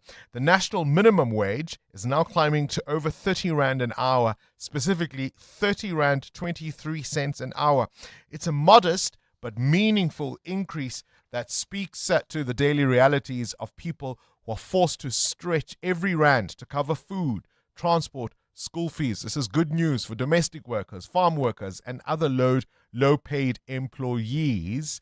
It's a small shift in the long struggle for dignity, fairness, and survival. Often, the cost of living doesn't keep up with the pay, does it? Tim Mkhalipi is the Deputy Director General at the Department of Labour and Employment. Thank you for your time and welcome to 702 Breakfast. Good morning, Bongani, and good morning to your listeners. Talk to me about this increase, 30 Rand 23 cents per hour. And of course, it comes amid real pressures on many South Africans with the rise in living costs and inflation. Yes, that's the case. But the National Minimum Wage Act requires that the Commission has got to review the National Minimum Wage every year and make sure that it's not eroded by inflation, and we think that they've done, and also make sure that the employers who are supposed to pay this minimum wage are also able to pay it. Therefore, the balancing act is to ensure that you don't have too high increases that will create unemployment. At the same time, you don't have a low increases that will be meaningless to vulnerable workers. And that's the balancing act the Commission is trying to make here. And do you think you found the sweet spot? We think over the 6 years of the minimum wage, we've found the 6 points, and that is supported by the research that we do every year. Not the department is done; it's commissioned by the department, but it's done by the University of Cape Town, which look at the effect of the minimum wage on employment. All right, you talk about the commission, of course, I imagine you mean the National Minimum Wage Commission. What specific data or research did they rely on to come up with this figure? As I've already indicated, the research is provided by UCT, the unit that is commissioned by the department to do this research. It looked at the information like the information released by State South Africa in terms of where we are with that. It looked also other data. It looked at all the information available in the labor market to test two things. Whether the previous minimum wage that was increased, what effect that minimum wage had in the labor market. And as I've said, over the last 6 years, the report indicates to us that the effect of the minimum wage on employment is really negative. There's no negative effect in that it reduces employment. We're not saying that it increases employment, but we're saying that it does not have a negative effect on employment. That's what the research says. I suppose one of the key challenges is making sure that it is enforced. Reports suggest that particularly in domestic work, many workers are still paid below the minimum wage.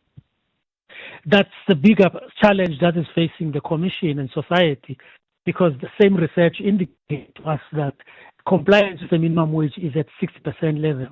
Therefore, about 40% of workers are not getting the minimum wage that they should get. And that's why the Commission is holding this month, on the 19th of February, sorry, not this month, of February, a workshop and with bringing in the International Labour Organization, bringing in experts to look at these issues of enforcement and what is it that we need to do to increase the level of complying with the national minimum wage. All right, just work it out, for example, for anybody listening to us who might even be an employer or indeed an employee themselves. What does that translate to, say, for example, to somebody who works, say, once a week? And what would the minimum monthly salary for a full-time, say, live-in worker be? Well, I mean, for a person who works once a week, assuming that the person works for 9 hours, then if you multiply the hourly rate by 9, it will mean that for that one day that the person work will earn around about 272. If a person work for the whole week, then they will earn around about 1,360. And if a person work for a month, they will earn around about to 4,000 there, close to 5,700 and something there. It's a tricky one. I have had confrontations with people who will, for example, with a live-in domestic worker, calculate things like, but hang on, this person lives on my property rent-free, they eat my food, and they make those calculations as part of how they arrive at a salary. Does the department frown upon that kind of practice? Well, there is a sectoral determination on foreign workers and domestic workers that allow that you can make deduction for accommodation, you can make deduction for food. But the BCA also confine deduction that can be made. They cannot be more than a third of what the employee would have earned. Therefore, there is allowance to make those great deduction. So I was the one who was wrong then in that instance, because I just thought that's unreasonable. Well, it's not. You're correct. I mean, you could argue that it's unreasonable. Whether the issue is whether is it allowed by law. Sometimes law is not reasonable. So what does that mean then for other social protection measures, such as UIF, for example, to ensure that workers' livelihoods are protected? Laws apply. What it means that an employer has got to pay to UIF 2% of what the employee is earning, and the employer can recoup 1% of that from the employee's salary. They don't have to, but they can in terms of the law. Do you note differences in terms of where provinces might be around employment figures and the compliance with these kinds of, with the legislation around this? Well, I mean, the provinces that are very high on unemployment, let's put it the sectors. You'll see the farming sector on the issues of compliance. the domestic sector, precisely because of the difficulty of enforcing. Inspectors can't just go into your house because there are security issues. They've got to make arrangements and all those issues. And the fact that these workers are not organized into union, therefore they fear even reporting to and if they are not being paid the minimum wage. Although even if they are dismissed or victimized for reporting, they're likely to win that case. But the risk is that whilst the case is going on, the person is dismissed, they are not earning. Therefore, the people working in this sector make up a call that says, am I prepared to take the risk of staying out of work for 3 months whilst the case is going through and not getting an income, or should I just keep quiet? And those are the problems that we're facing in terms of this.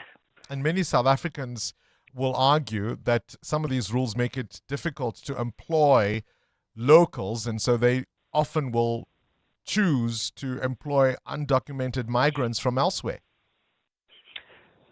Well, because undocumented migrants are more likely to accept any offer of wages that is put, whether it's below the minimum wage.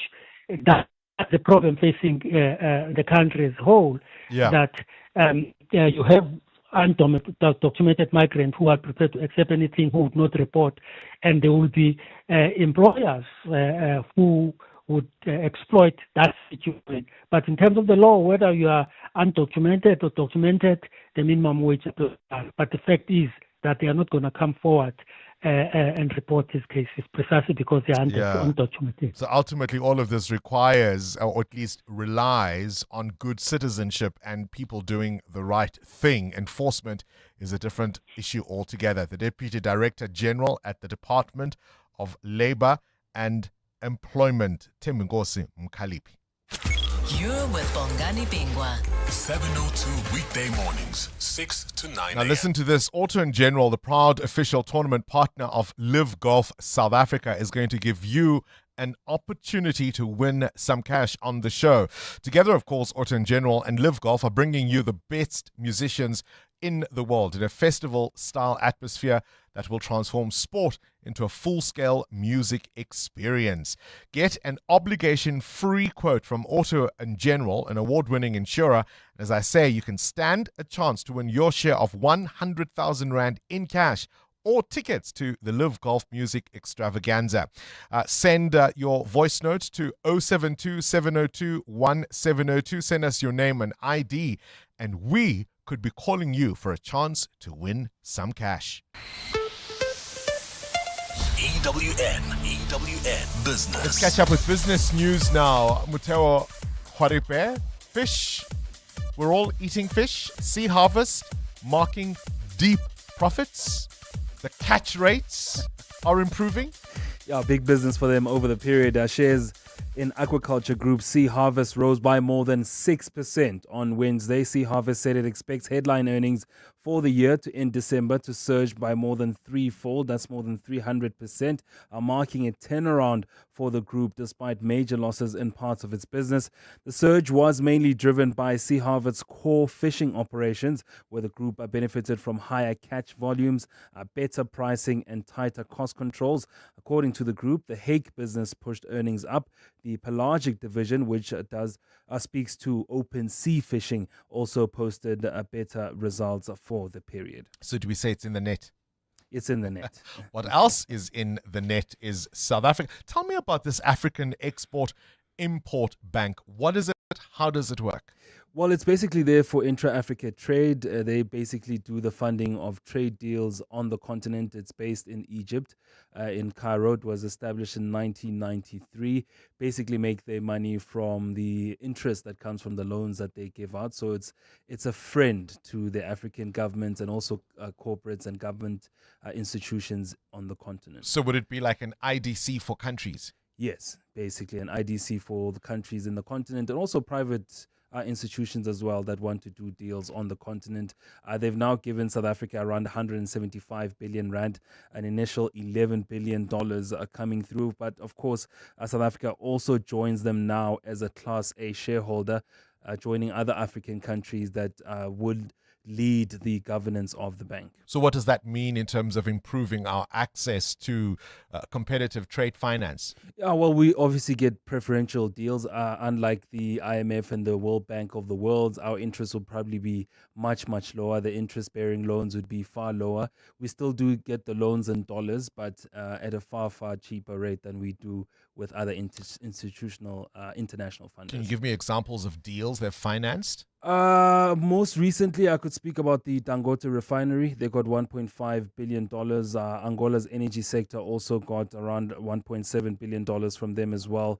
But Kenya's special economic zone, I forget the name now, $800 million for them as well. So it's one of those banks that continent leaders, including private and public institutions, use. So watch the space, essentially. What's the? Watch this space. Yeah, watch the space for them. I mean, they've done really well. They've got, I think, over $40 billion in assets. They're doing quite well as a bank on the continent. All right, your indicators? Well, the JSE was up 297 points yesterday. Industrials down 1%. Banking stocks were also in the wrong yesterday, but it was the mining shares that pulled up most of the market, up 2.5%. Sasol up 5.9%. Alphamin up 4%, with Northam up 3%. The rand at this hour still quite flat at 16 rand 17 cents against the dollar, 19.05 against the euro, and at 22 rand 3 cents against the British pound. Price of gold at $4,855 an ounce, or platinum at $2,043. Brent crude at exactly $68 a barrel. More business after 8. Straight to the news desk we go now. Mbali Dlamini, bring us up to speed. We spoke about this story yesterday to Ian Cameron. What's the latest from the Pretoria Magistrates Court? Thanks, Bongani. A very good morning. Well, the Pretoria Magistrates Court is expected to continue hearing the bail application of 2 VIP bodyguards assigned to Madibeng Municipality Mayor Douglas Maimane. The pair faces charges including murder and defeating the ends of justice. This relates to them allegedly shooting and killing South African Air Force Sergeant Michael Swanton near Mabopane last month. Dimakatso Leshoro has the details. During proceedings yesterday, Advocate Vusi Nyabane attempted to argue that Thabang Sohole's arrest was unlawful, but Magistrate Mpahlele swiftly stopped the argument, stating that the court would not entertain a bail application if the lawfulness of the arrest was being challenged, and that such a challenge must be brought by way of a separate application. The magistrate further emphasized that the accused must first be properly before the court for a bail application to be considered. The defense then said it would proceed with the bail application and challenge the lawfulness of the arrest separately. As a result, portions of the bail affidavit had to be rectified, leading to the postponement of the matter to today. The state is opposing bail. Dimakatso Leshoro, Eyewitness News. Let's stay in the court's concerns over inmate health care took centre stage in the Wynberg Magistrates Court shooting case yesterday. One of the accused in last year's deadly courthouse shooting complained of being denied medical treatment in prison. Shireen Matthews is accused of being the mastermind behind the hit. Her lawyer told the court Matthews has not received medical care at the Pollsmoor prison despite being diagnosed with a tumour before her arrest in April last year. Ntutu Zelone has more. Matthews is one of 5 suspects accused of involvement in the fatal shooting of Vryhron taxi operator Dingalomoya Chinzo. She appeared alongside her co-accused Abubakar Adams, Brian Boysen, Wene Farrow and Vuisani Zengetwa. Her lawyer argued that prison authorities have failed to provide adequate medical assistance since her incarceration. While the magistrate noted that the matter falls outside the court's authority, she confirmed she will write to prison officials requesting urgent attention to Matthews' medical condition. All 5 accused remain in custody and will be back in court next month. Ndutuzelo Nene, Eyewitness News. And in the US, President Donald Trump has suggested that a softer touch may be needed on immigration. The change in tact follows an announcement by his administration that 700 federal officers would be pulled from Minnesota. The city has been a scene of tensions in the past few weeks amid a continued immigration crackdown. The tensions were made worse by the fatal shootings of 2 protesters by federal officers. During an interview with NBC's Nightly News, Trump was asked what he has learned from that situation. I learned that maybe we can use a little bit of a softer touch. but you still have to be tough. These are criminals. We're dealing with really hard criminals. But look, I've called the people. I've called the governor. I've called the mayor, spoke to them, had great conversations with them, and then I see them ranting and raving out there. A partly cloudy Thursday in store for Gauteng today. Temperatures will peak at highs of between 30 and 31 degrees. And in the traffic infoways, we've got an accident along the Cedar Road. It's right near Uranium Street. It's causing heavy delays. There's also queuing traffic on the N1 North between Winnie Mandela Drive and Rivonia Road. Roadworks are causing these delays. A top story in EWN. The Pretoria Magistrates Court is expected to continue hearing the bail application of 2 VIP bodyguards assigned to Madibeng Municipality Mayor Douglas Maimane. Clement Maniatella. Weekday mornings, 9 to 12. 9 to 12. I think I may have seen your comment on News 24 saying it's not true that John is not going to seek re-election. Well, that comment was given a few days before, and obviously things have been fluid, and I respect the decision that John has made. Why do you think he changed his mind? Well, I think that, John keenly wants to get ahead of this foot and mouth disease outbreak that is sweeping across South Africa. He wants to focus his entire attention to that. When did it become this big of a priority that he doesn't want to split his time between, running a campaign and dealing with this foot and mouth disease outbreak? In politics, Clement, your views are inclined to change as the circumstances and the prevailing winds of an issue. Dean McPherson. Clement Maniatella. 9 to 12 on 702. If you're still thinking about one more trip before the calendar fills up, this is your sign. Fly lift from Johannesburg to Durban from just 595 Rand. Complimentary snacks, drinks, and the kind of flexibility that makes travel feel easy. So whether it's a quick reset, a weekend away, or a last summer escape, catch a lift. Book now at lift.co.za. That's from 595 Rand. T's and C's apply. Your office is more than just a place to work. It's a reflection of your success. At Desk and Chair, we help you elevate your workspace with locally manufactured desks and a wide range of chairs to suit your style and budget. Our expert consultants are with you every step of the way, from planning to delivery and assembly. Visit our showroom in Midrand or shop online at deskandchair.co.za. Desk and Chair. Think, feel, work better. 702. WhatsApp Bongani on 072 702 1702. Hi, good morning, Bongani. I find it interesting that there's a minimum wage commissioned by the government when some of the employees in the government sectors, for example, people who do the EPWP work, they do a lot of work in the government and they get paid 3,500. I know of some that have been doing this work for more than 10 years with no increment for 10 years. So the government is exploiting its employees, but expects everybody else to toe the line. They need to change. Those people need to do better. Ooh, I think these are the volunteers. Am I right, Amo? These are people who are that's not correct. employed on a full-time basis. Mm-hmm. So maybe that's where the wiggle room there Yeah. might be. But essentially, you heard from the Department of Labor and Employment essentially saying that if you've got a full-time, say, live-in domestic worker, you're looking at around just under 5,000 Rand as a monthly payment, just under 300 if that person works for you for the day.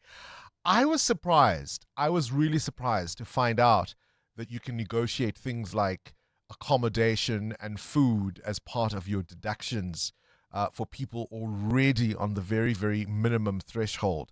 I was surprised that is allowable. What are your thoughts on the minimum wage? 702. What's the question? What's the question is brought to you by Outsurance, a chance for you to win up to 3,000 Rand in cash. First, 1,000 Rand for the answer, and then later 2,000 Rand if you can give us the question. SMS out to 45142 now, and you could save on your car insurance. If you don't, ask Outsurance for 500 Rand. Today's answer comes from Dorothy, who is in Dube. Dorothy, please give us today's answer. Yes, it's Michelle Obama. Michelle Obama. And tell me, Dorothy, have you got yourself a quote from Outsurance? Absolutely. Your biscuit, 1,000 Rand is coming your way, all thanks to Outsurance and 702. There you have it. Dorothy says today's answer is Michelle Obama. What's the question? Call us if you know on 011 8830 EWN Sport. Cindy Paluta, sport is so unpredictable, And is it not? You dramatic. tell us this all the time. Yeah. Kaizer Chiefs have been on the comeback trail. They've had a better start this season Yeah. than, for a little while. Mhm. But they're out of the Nedbank Cup. Yeah, I mean, Kaizer Chiefs, if you look at them in the league at the moment, they're lying third on the table. They're on 30 points. They're 2 behind Sundowns and 5 behind the league leaders Pirates. So, yeah, their form in the league has been amazing, and their form in the CAF Confed Cup has also really been great. So I think it did come as a surprise to many, because Stellenbosch, who they lost to last night, are 12th on the table. If you're going on league performance, they've Right. only won 4 games. They've lost 8. How? But leading into this game, Kaizer Chiefs co-coach Cedric Kaiser did say, look, Stellenbosch are not going to be easy. They've got a new coach, Gavin Hunt, etc., etc. Never underestimate a team under a new coach. We see it with Manchester United, etc. It's the psychology of sport that comes in. There's this new energy. Give it a couple of games. It Things generally, settle. unless the coach is phenomenally Really blowing off amazing. everybody's socks, it generally slumps again. But that's why you just need a new coach in time for the start of the Nedbank Cup, and you've got last night's drama. This is why I'm not a betting man. Also, hey, so many people say, who would you put your money on? And I always go, no one. So yeah, drama in the Nedbank Cup last night. The defending champions Chiefs knocked out. They lost to Stellenbosch 2-1. Sundowns also survived a scare, but in their defense, they did field, I don't want to say a B team, but they did give lesser seen players Wasn't a their chance strongest last night, side. right? So they got a 2-1 win over Gomorrah. The sides were level when Molefe cancelled out Shalolile's opener after the break. It was Morena who came off the bench to score the Sundowns through to the last 16. In the Carabao Cup, Manchester City beat Newcastle 3-1. They're through to the final on a 5-1 aggregate. Marmush with 2 goals there. They'll play Arsenal in the final on the 22nd of March at Wembley. Proteas were in action yesterday. They lost by 30 runs to India in a T20 World Cup warm-up match. India posted 240 for 5. Kishan retired out with a top score 53 from 20. Nokia having a night he'd like to forget, going for 19 and over, followed by Rabado, who went for 14 and over. Proteas reached 210 for 7. Stubbs 45 not out. Rickleton made 44. Markram retired out on 38. Off the field, but on the field still matters. The Proteas bringing in former Proteas all-rounder Albie Morkel as a specialist consultant for the tournament. Their first game of the T20 World Cup is against Canada on Monday. Cindy Paluta, Eyewitness News Sport. The team's on a roll today. Let me focus on payroll. Duty calls in the kitchen. That's why I have a business insurer that is agile and on the ball all the time on all things. I chose My Way Business Insurance, getting 24/7 emergency service and saving on my premiums, plus my business assist to handle my admin. Visit myway.co.za or dial 0860 64 64 64 and get a quote today. My Way is a licensed non-life insurer and FSP. T's, C's and standard rates apply. My Way. Live your way. How would you like to lighten the load when it comes to getting your freight there conveniently and on time? You can with a tag. No scrambling around for cash or a card. Less time wasted. Choose the convenient way. To drive smart, download the Sanral app to link your cards and manage top-up payments for your convenience. For more info, visit sunral.co.za. Tags are the way to go. Sunral, an agency of the Department of Transport. EWN Traffic. 16 minutes before 8 o'clock. Let's catch up with the roads. Are more heavy delays in the Centurion area? That's correct, Bongani. The R55 heavily backed up, about a 20-minute hold up there just as you approach the Weirder Road turn off, about a 20-minute hold up, like I said. There's also queuing traffic within the Centurion area along the N14 North approaching Euphues Road as well as on Old Johannesburg Road. So it's really a bit of a mess this morning if you're traveling in the nation's capital this morning. Well, if you are on or in the Fourways area, we do have an accident reported on Cedar Road. It's right near Uranium Street. It's causing heavy traffic volumes. Witkoppen Road is heavily backed up as well, and Main Road as well. If you're traveling on the N1 North towards Rivonia, do expect heavy delays coming out of Malibongwe Drive due to roadworks that are taking place along this route. There's also bumper-to-bumper traffic along the Mark 1 North between Boyson's Road and Car Street exit. More updates coming up. Stay tuned. There's more EWN on air, online, and on the EWN app. 702. What's the question? For 2,000 Rand in cash, all thanks to Artsurance, please tell me what's the question. If the answer is Michelle Obama, let's go to Siviwe, who is in Cape Town. Siviwe, what's the question? Who spoke against the spoiling of children during her discussion with Oprah Winfrey? She is also the wife of Barack Obama. Yes, and she's many other things. She's a lawyer, she's a human rights activist, she's a fantastic orator in her own right. Absolutely, Siviwe, that is the question. We spoke a little earlier on about a recent conversation, a podcast. Oprah Winfrey hosted Michelle Obama, the former U.S. First Lady, and they were reflecting on her time in the White House, and Oprah asked her a very interesting question. How do you not spoil kids who apparently have everything? Have a listen. How do you not spoil children when they have access to everything? It was easy for us, because we don't think they deserve it, and it's how it wasn't a difficult thing to do. Not the way me and Barack were raised. Yeah. I mean, first of all, you got to have a mate that shares your values. So it starts way back to who you pick. You got to have a good picker, because if you all don't come to parenting with the same kind of values and understanding that stuff isn't parenting, giving kids things is not parenting. It is a verb. It is an active, engaging thing. And that means you got to know who your kids are. And each one of them are different, right? So you can't just apply the same principles to the first one that you did to the second one, because they come here totally different. We didn't just show up in the White House. I'm Michelle from the south side of Chicago. I grew up in a little bitty house. I got nice clothes and jewelry now, but my mother made my clothes, I mean, we were raised with that's enough. You be grateful for what you have. You don't look at the next thing. You be happy with what you have. And that's how we work in the White House. That didn't change because we moved to a different house. The house didn't define us. It's the values that defined us. Amen. So Amen. For us, Michelle Obama. And it's a question a lot of people grapple with, particularly if you've come from difficult circumstances yourself. You grew up without the things you wanted. How do you then build that in your kids, that sense of ambition, that sense of resilience, that sense of strength? How do you not, in the name of sparing your children from how you grew up, how do you end up not spoiling them? I'm really keen to hear opinions and views on that, because a lot of people are the first to go to university in their family. They're the first to live in a certain way, drive a certain car, go overseas, fly in a plane, etc., etc., etc. How do you make sure that, having learned the lessons you learned from your challenging background, your kids aren't spoiled?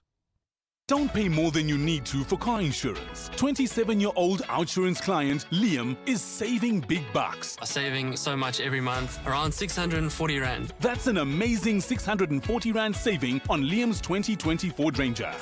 SMS out to 45142. Let's hear how 45-year-old Nivan feels about saving 461 Rand a month on his 2025 VWT Cross. Saving me so much money, 461 Rand.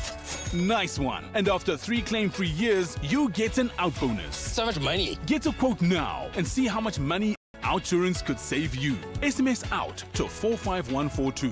If you don't save, ask for 500 Rand or 1,500 Rand if you've been claim-free and with the same insurer for 3 years. Savings or cash.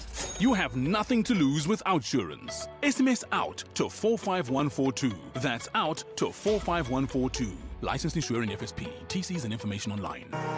Get the advantage this tax year end with Sage. No stress, no scrambling.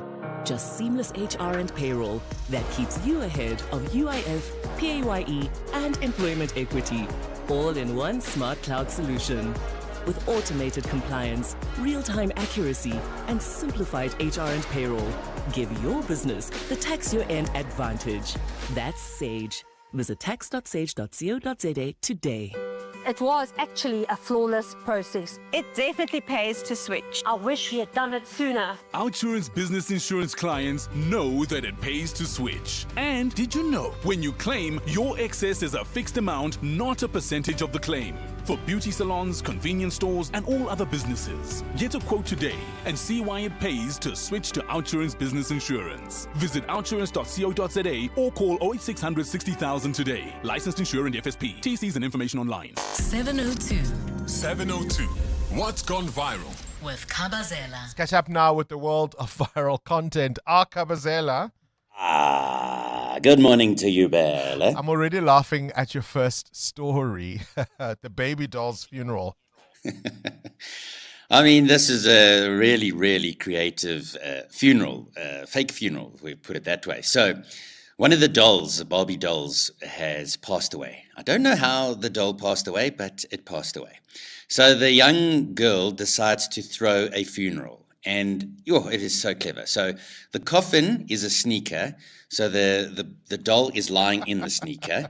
Next to that is a small, I think it's like a 2 kilogram dumbbell weight. And behind that is the minister, which was quite clever, the way she's obviously got the podium for the minister. And then all in front there is the other dolls that are sitting on the pews and, they're watching the service. There's some flowers. And she is dressed in a beautiful yellow coat, and the brother of hers is standing next to her, and he's got like gloves on. I'm not sure what part he's playing, but anyway, he stands there with a serious face.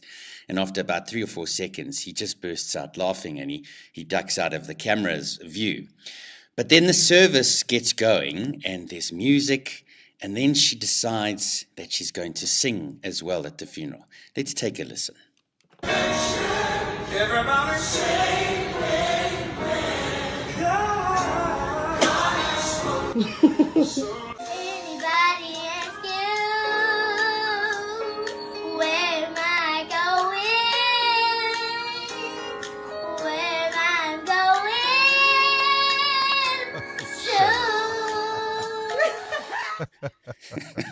So the doll had a wonderful, wonderful send-off, but very cute, very, very creative. Now, the comments got me because a lot of people were saying, very creative, wonderful, wonderful, wonderful. But some of the people picked up, and I also picked up on this, is that she must have some experience of a funeral to be able to pull this off, because she had the music right, she had the design, everything was set up perfectly, right? So this is an interesting one I wanted to ask our 702 family this morning. So there's 2 questions, right? What is an appropriate age for children to attend a funeral? And then if you can think back, what was the very, very first funeral you went to, and how old were you? Now, some would have gone maybe let's probably say, maybe I would think after 10 could be acceptable, maybe younger, I'm not sure.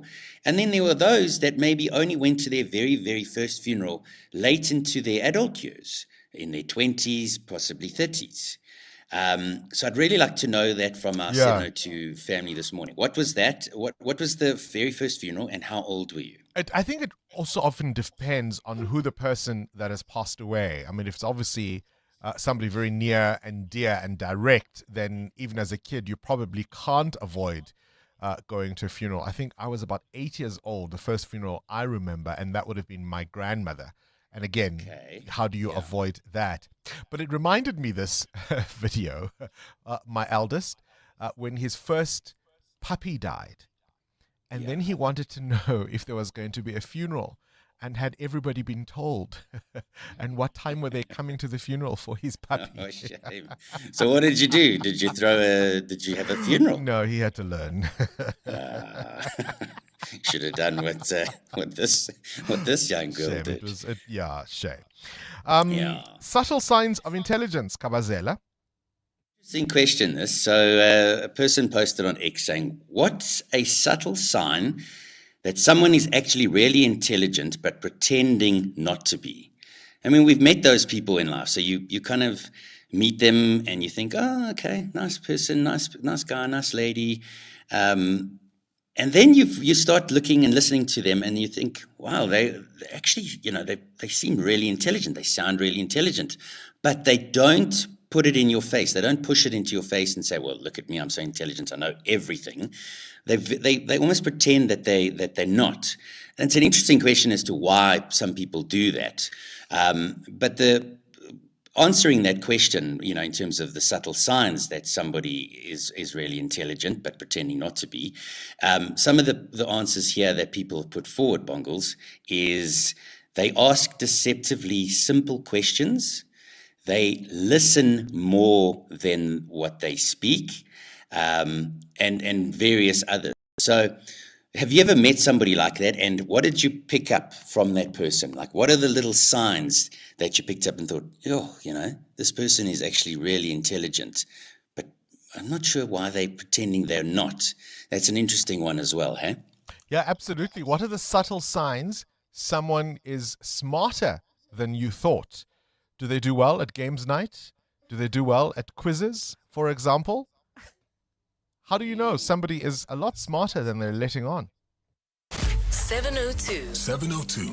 Feedback with Baphelile Sambo. Baphelile Sambo, a very good morning to you. Good morning to you too, Bongani. The lines have been buzzing since Blessing one this morning, very right? much today. Yes, I mean, a lot of 702 lenders are so happy. We got a text message from someone saying they were actually about to take a shower. And when Blessing was on question number 7, they decided, oh no, hold the shower because this is getting extra. Like, that was so good. That was so good. But we also have some feedback. Just before 7 this morning, we spoke to Expect Chair Thomas about scammers and call center agents. The message from 702 lenders is very clear. If something sounds too good to be true, it probably is. Things you don't always know, because we were speaking to Ropfiwa, the other producer with us this morning, and both she and I have been getting these calls where it's an 08 whatever number, so it looks official. You answer, and there's silence on the other side. And you go, hello, hello, hello, hello, and you put the phone down. And then you don't know, and it keeps happening. And you're like, oh my What's... God. And Bongani, remember that story that Adam Gilchrist shared with us yesterday about a 13-year-old boy who swam for 4 hours to save his family? Yes. So for some background context, Austin Appleby and his family were on holiday in Western Australia, and strong winds pushed their inflatable paddle boats and kayak far out in the sea. So Austin did something incredible. He swam to get help to save his family, and yes, family came first, but there was something interesting that happened. He admitted that his girlfriend was actually his biggest motivation to... No way. Yes, I have a clip for that, and Cage is going to help us. No way. He's 14. 13. Batung. I said I need helicopters, I need planes, I need boats. My family's out at sea. When I didn't know where they were and how they were, and I thought they were dead, I had a lot of guilt in my heart. Because, I thought, oh man, I wasn't fast enough. Yeah, I just said, all right, not today. I have to keep on going. At one point I was thinking of Thomas the Tank Engine, trying to get the happiest things in my head, trying to make it through. Like not the bad things that will distract me and bring me out further. At this time, the waves are massive and I have no life jacket on. I do breaststroke, I do freestyle, I do survival backstroke. I got a girlfriend and I was thinking about her the whole time. She gave me her lackeys and I was just looking at that the whole time. Just keep on swimming. Oh, man. Someone must do that for me. Like, oh my God. That was so cute. I'm okay with it. I'd rather not swim 2 kilometers. I don't care who inspires me. But what a brave boy, hey? What a brave boy. And the mom kept on saying she knew that the boy was strong enough to go and call for help. So that's why she sent the boy to swim for over. That was an incredible story. Yeah. I can't believe it. Someone has sent me a message and saying a great term for the scamming we were discussing a little earlier on is social engineering. Most of these scams, on the face of it, you would think are actually tech-based, but in reality, it's all about how the mind works, right? That sleight of hand and how you can trick people into parting with their hard-earned cash. More of your reactions. So many stories in the news cycle. I also want to know, as I asked earlier, if you were to get the call from Nkululeko House, this is now, of course, the DA headquarters, what advice would you give them? John Steenhuisen is exiting the stage as the DA leader. He says he'll continue being the agriculture minister, although some of why he was pushed may have to do with how not so well he has done in that portfolio. What does the DA do next? Who becomes the face of the Blue Party? And can they really still go to South African voters and say for them, race is not an issue with our history in this country? All of that to come. And of course, your chance to win with Auto and General. WhatsApp us on 072 702 1702. Give us the keyword Auto and General, your name and ID, and follow the prompts. And we could be calling you. This is EWN. Katiso KT Molefe expected in the High Court this morning, and the Western Cape contains its foot and mouth disease outbreak.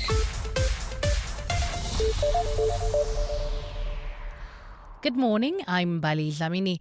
Alleged crime kingpin Katiso KT Molefe is expected to make his first appearance before the Johannesburg High Court this morning. Molefe and his 3 co-accused face charges in connection with the 2022 murders of popular musicians DJ Sambodi and DJ Vintos, whose real names were Upasifoka and Hector Buthelezi. Molefe has also been a central figure at the Madlanga Commission of Inquiry after being implicated in allegations of dodgy dealings with top cops in Gauteng and being part of the Big Five cartel. Khomotso Modise has more. In addition to the murders of DJ Sambodi and DJ Vintos, Katiso KT Molefe is also charged with the murders of vereniging engineer Armand Swart and businessman Don Dindleni. Today, he'll appear alongside his co-accused Michael Puletau, Tiago Mabusela and Bonsa Kekane. Mabusela and Kekane are also the alleged hitmen in the case against alleged crime boss Vusmuzi Kat Matala. The 35 charges against Molefe, Mabusela and Kekane have been centralized and transferred to the High Court, and the matter will be heard this morning for pre-trial. Khomotso Modise, Eyewitness News. At the same time, a new witness is expected to take the hot seat before the Madlanga Commission of Inquiry sitting in Pretoria this morning.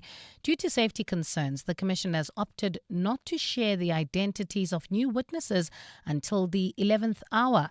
Yesterday, Witness F, a member of the Gauteng Organised Crime Unit, continued with his testimony, claiming police were under political pressure to arrest entertainment blogger Musa Kaula. Oren Singh reports. Pressure mounted on police to arrest controversial entertainment blogger Musa Kaula after he allegedly insulted ANC Secretary General Fikile Mbalula.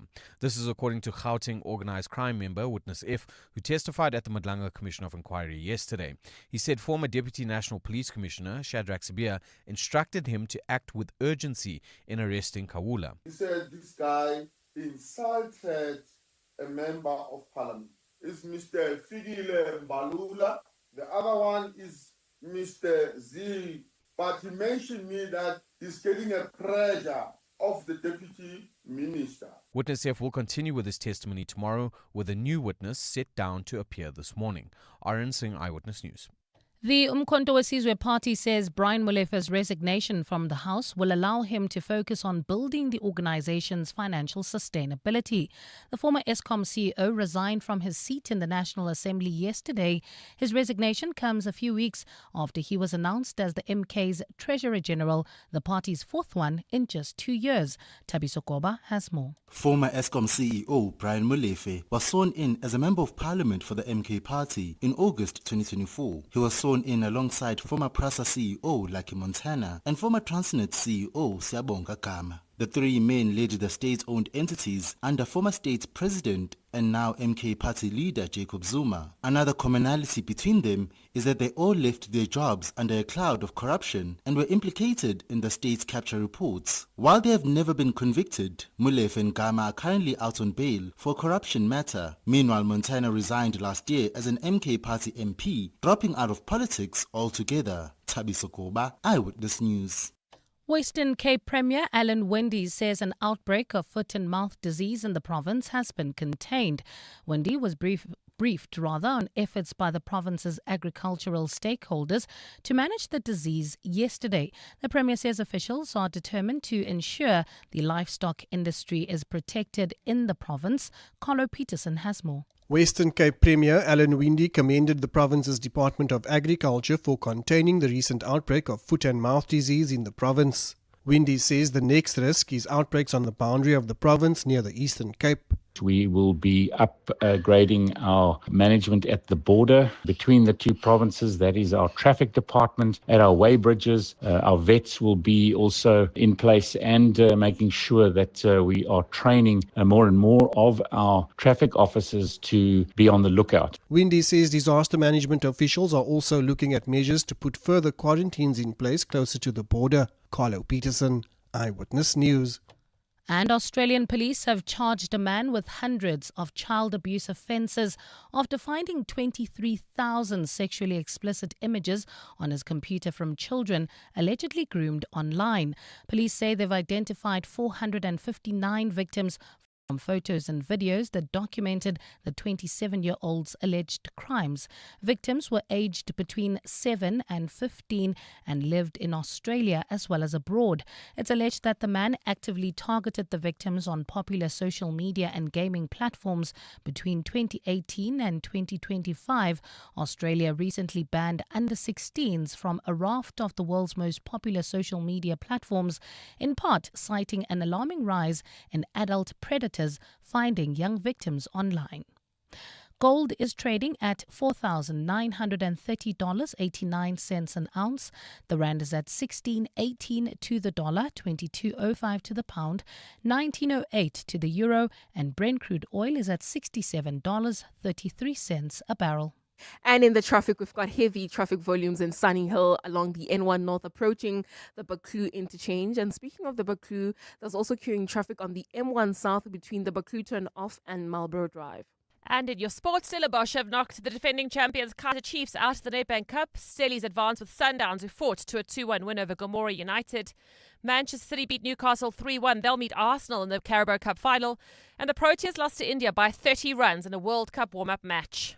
A partly cloudy Thursday in store for Gauteng today. Temperatures peaking at highs of between 30 and 31 degrees. The top story in EWN this hour: alleged crime kingpin Katiso KT Molefe is expected to make his first appearance before the Johannesburg High Court this morning. EWN, in touch, in tune, and independent. For the latest, visit ewn.co.za or download the EWN app. Your brain's a well-oiled machine. Now put it to work in the brain of 702. Enter on primemediaplus.com. T's and C's apply. This is Breakfast with Bongani Bingwa on 702. Let's walk the talk.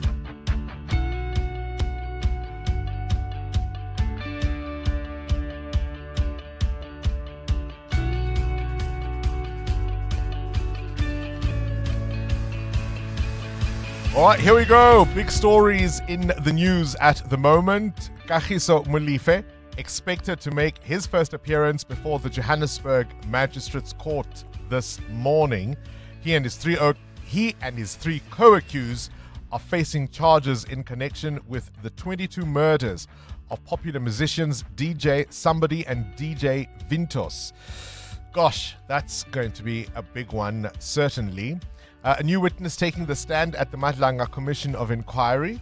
Brian Molefe resigning from Parliament again. This time, of course, as a member of the Mkhonto Wesizwe party, ostensibly to focus on the party's finances, because, of course, he's their new treasurer general, the fourth one in just 2 years. Is there any party with more instability than Mkhonto Wesizwe? Foot and mouth disease, a real problem in the Western Cape. There is speculation that it's one of the reasons John Steenhuisen has been pushed out as the leader of the DA. He contends, of course, that it's mission accomplished. He wasn't pushed. He jumped. He might contend, and he wants to focus solely on being Minister of Agriculture because, you know, leading a party and being a minister at the same time is quite a lot of work, Mutewa. This is again for somebody who wanted to be president. I think he now you see my understands. confusion? He understands it now. He's not You on want the to be other president. side. Yeah. But being a minister and a party too much. leader. Yeah, ne? This is Breakfast with Bongani Bingwa on 702. Let's walk the talk.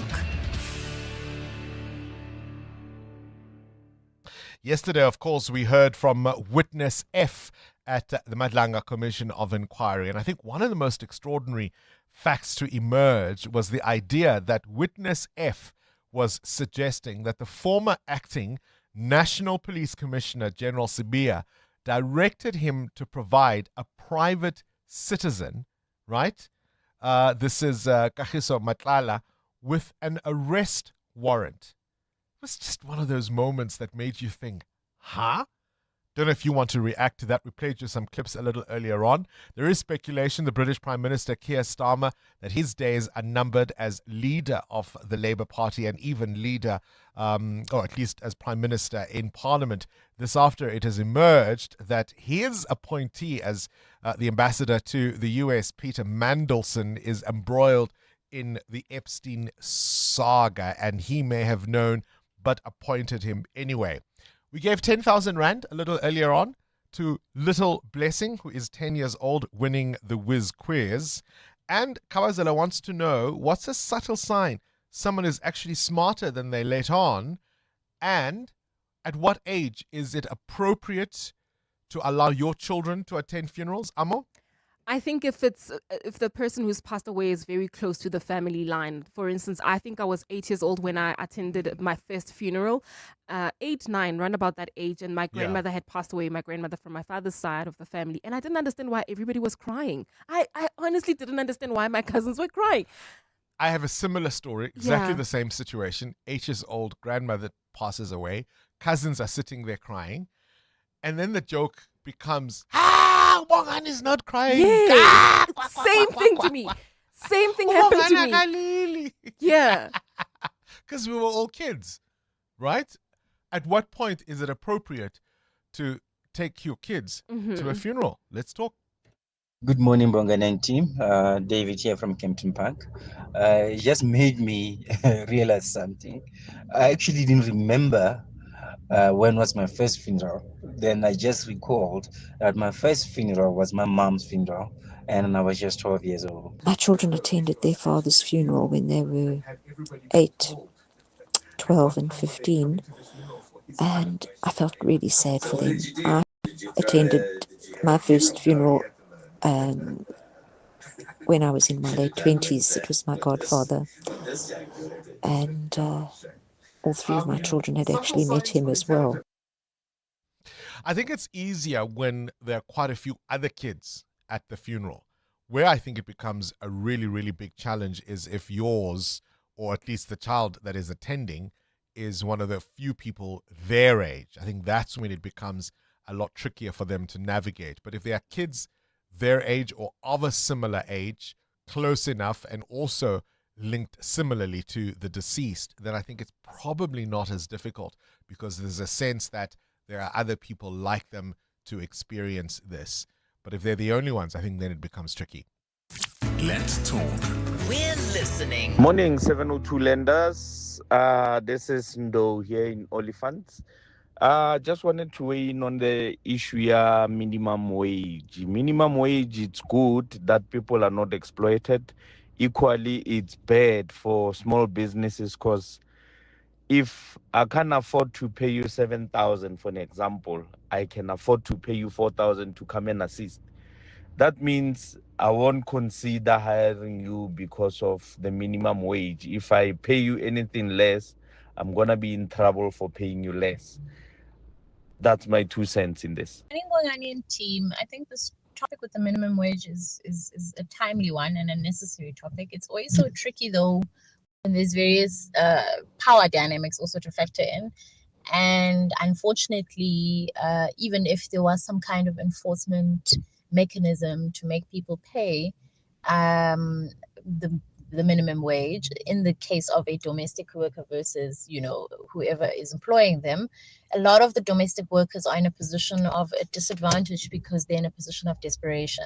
And so they'll take anything. A lot of them are also not empowered to even know what their rights. Those who do know their rights often accept anything near whatever could be considered minimum wage, as opposed to not having any kind of work. So I think up until the social political circumstances change, I think this discussion is far bigger than just paying people what they due. It's what are the different factors that come into play. Thanks, team. Dambisa from Reimsig. Dambisa and Reimsig, appreciate that voice note. And I mean, how often, here's an uncomfortable truth, how often have people had break-ins and home invasions, and it was a so-called inside job? Because at times this resentment can build up. I was really, really surprised to hear from our guest, who was the Deputy Director General at the Department of Employment and Labour, Tim Gosim Kalipi Mateo, for example, saying that people can negotiate things like accommodation if the employee lives on your property. You can make that a deduction. If they are live-in and they obviously eat the food you provide, those are things that people... It's not right, though, is it? No. Yes, it's law and you can do it, but I find it very sticky, and here's why. Somebody is living in with your family, and yes, they eat your food and you deduct all those things. You make the assumptions that they firstly want to be there all of the time. They've got their own family and kids. But also there's the blurred line of when do they knock off? Because if they live in, you also take advantage of the fact that they're there. Oh, I'm having a dinner party. It's 9 and they're there. In the morning, you expect them to be with the kids. People do things like that. So it's a very sticky one. I was surprised. It's allowable, but is it right? Cindy, you are in Sandton. You want to talk about those subtle signs, somebody smarter than they let on? Yes, Bongani. I happen to be on the other side where I need to dumb myself down. Because the minute you let out that you are actually intelligent than they think you are, the other gender sort of just, you're going to be single until Jesus comes back. So, most of my friends and my circle of people don't even know that I'm busy doing PhD, because if they dare know, Bongan. Really, Cindy? And you find that that's something you have to navigate even in dating? Yes, that's something that you have to navigate even in dating. You meet somebody, let's say at the gym, they see you in a cycling class and you are having fun, you are enjoying because you're in your little community. Then they ask you out on a date. But when you get there, best you behave and you don't tell them actually who you are and what are you doing and all that. But if they Google you also is another thing, Bongani. I also stay away from the surname, because then they are able to Google you, then they can see everything about you and all your accolades, and you're never going to hear from them again. No, Cindy. I mean, okay, hold on. Help me understand this. In the real life situation, now you're sitting across the table from this person, you're on a date. How do you bite your tongue when they say something uninformed, for example? You have to, because if you let on, let's say they're discussing something political and then you let on and then you discuss into details, then they can see that, oh, wait, she's more clever than I think she is. And have you ever had to go along then with a decision that you knew was dumb, just so that you don't appear smart? Yes. There were several times where you have to do that because that's just how society expects you to be. Like what, Cindy? For example, you can see that I don't know how to explain this, but when you are engaging with somebody that with the intention of dating, and they can see that you actually know and understand how things work, and you are very intelligent, and you are there in the academic field, and you are doing this. Men get intimidated by that. They get intimidated by that. They don't like that. Because when they see you at the gym, they just think you are one of those girl gym bunnies and that's all you are to them. But when they sit across the room and engage with you, and they actually see that you are actually a critical, analytical person, and then they just stay away. Gosh, And most of Cindy. them might even insist on your surname because now they wanna Check you check out. up on you. Gosh. Yes, they wanna check you Listen, out. Cindy, good luck with your PhD. I hope this is something you don't have to do again, hey? I Find hope somebody so. with a PhD as well, hey? It is what it is. But yeah, that's what we navigate as women also in the dating field. The intelligence becomes a turn-off. But you ask yourself, do you really want to sit across or commit to somebody that you can engage with on all the topics? Yeah, I don't So, care. yeah. I don't care how cute they look, Cindy. It's not worth it. Cindy in Sandton. Gosh, can you relate? EWN traffic. 20 after 8, there's that crash in Pretoria, Amo, on the N1. North, that's correct, Bongani. It's right near Rigel Avenue. It's causing delays from the Flying Saucer interchange. About a 20-minute hold up there. Please be on the lookout. Along the same route, we've also got an accident reported there. It's causing heavy traffic volumes. And then if you're traveling in Irene, we've got those usual delays at Nelmay, Pierce and Main Road. Please be on the lookout. And there's also queuing traffic along the N14 North heading towards the CBD. This is approaching Euphus Road. Do expect about a 10-minute hold up there. More updates coming up. Do stay tuned for more. There's more EWN on air, online, and on the EWN app. If you know your putters from your potholes, it's time to win with Auto and General on 702.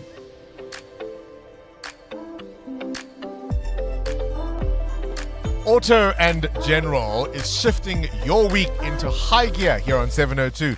Your shot at big winnings start here. We're putting you in the driver's seat for the world's best drivers competition. Motoring meets golf in a test of skill and speed. 1,000 Rand for each correct answer. And if you've opted in for an obligation-free car or business insurance quote from Auto and General, your winnings will be doubled. WhatsApp us on 072 702 1702. Use the keyword Auto and General and follow the prompts, and we could be calling you to play. Remember, of course, Auto and General is the proud official tournament partner of Live Golf South Africa. This isn't just a golf tournament. Together with Live Golf, Auto and General are going to bring you the world's best musicians in a festival-style atmosphere that will transform sport into a full-scale musical experience. So go ahead, get an obligation-free quote from Auto and General, an award-winning insurer. As I say, you stand a chance to win your share of 100,000 Rand in cash or even tickets to the Live Golf Music Extravaganza. Auto and General, never not there. Auto and General is a non-life insurer and FSP, T's and C's online. We've got Agnes on the line, Agnes in Germiston. Agnes, a very good morning to you. Do you feel like winning? I'm feeling like winning. Morning, Mr. Bingwa. Listen, here's how it's going to work, right? I'm going to give you 2 words or phrases or expressions. I need you to figure out which one relates to golf and which one relates to cars. Are you ready? Yes, I'm ready. All right, here we go. Drop shot versus drop top. Drop shots related to golf. Drop bump related to car. In the rough versus rough terrain. In the rough is for golf. Because rough terrain is for the car. Sand wedge versus sand tire. Agnes? Sandwich is for golf. Sand tire is for car. That means you got every one of my questions correct. 1,000 Rand for each answer. 3,000 Rand is what you walk away with. Agnes, how are you feeling? I'm feeling lucky and feeling blessed. Oh, You're feeling lucky and you're feeling blessed. Well, let's see if we can give you more, Agnes. I'm just in that kind of mood today, hey? Giving away cash, giving away cash, giving away cash. Mood of giving. It's a month of love. Just give. So let me ask you this. Did you opt in for an obligation-free quote from Auto and General? I did. Optile in for Auto and General Insurance. Optile in, Wayne. How about I double your winnings then, Agnes? You for 6,000. 6,000, man. They win. 6,000. 6,000. Congratulations, Agnes. Your winnings have been doubled. You have won 6,000 Rand. Thanks to Auto and General on 702. Hey? Who needs a Valentine, hey, Agnes? You just feel like giving. You give it away. Lucky 702. Agnes, a very happy Agnes there. Send us a WhatsApp voice note on 072702. Use the word Auto and General. Give us your name and ID, and we could be calling you. 702, The World View. With Adam Gilchrist. 25 after 8. Adam, let's get into this one now. It feels, or at least it's felt like the never-ending war for the last 4 years or so. And finally, Russian and Ukrainian officials meet face to face. Will this give us the push we need for peace? And that's certainly the hope. And even Volodymyr Zelensky has talked very publicly about how they want a real and dignified end to the war, which is him not kowtowing, but certainly suggesting they are serious talks. And the fact is that they're also face-to-face talks. These are the envoys from Ukraine and Russia who haven't always met up. It's always been sort of proxy talks before. But we've had one round of talks in Abu Dhabi, a second day today. Will it make a difference? There's certainly commentators suggesting that Donald Trump has pushed for this, is partly behind these talks, and is not about to give up. Maybe he would have 6-8 months ago, but they're feeling like the American president's invested in this, and that could make a difference. Still, let's not hold our breath, eh? We don't have any kind of accord yet. We've been talking about a cold snap in the US, but goodness me, in Japan, snowfall has been deadly. It's been extraordinary, yeah. 35 people have lost their lives in the heavy snowfall in Japan. And we're talking really heavy snowfall. In large parts of Japan, it's been 2 meters of snow across the past few weeks. 2 meters, which then, of course, piles up into snowdrifts and at the size of buildings and becomes more like 4 or 5 meters in some places. So amongst the dead are people trying to shovel the snow away and dying of heart attacks, which is a thing that happens, absolutely. Also, 400 people injured, 120 of them seriously, apart from the heart attacks and the falling over on slippery pavements, etc.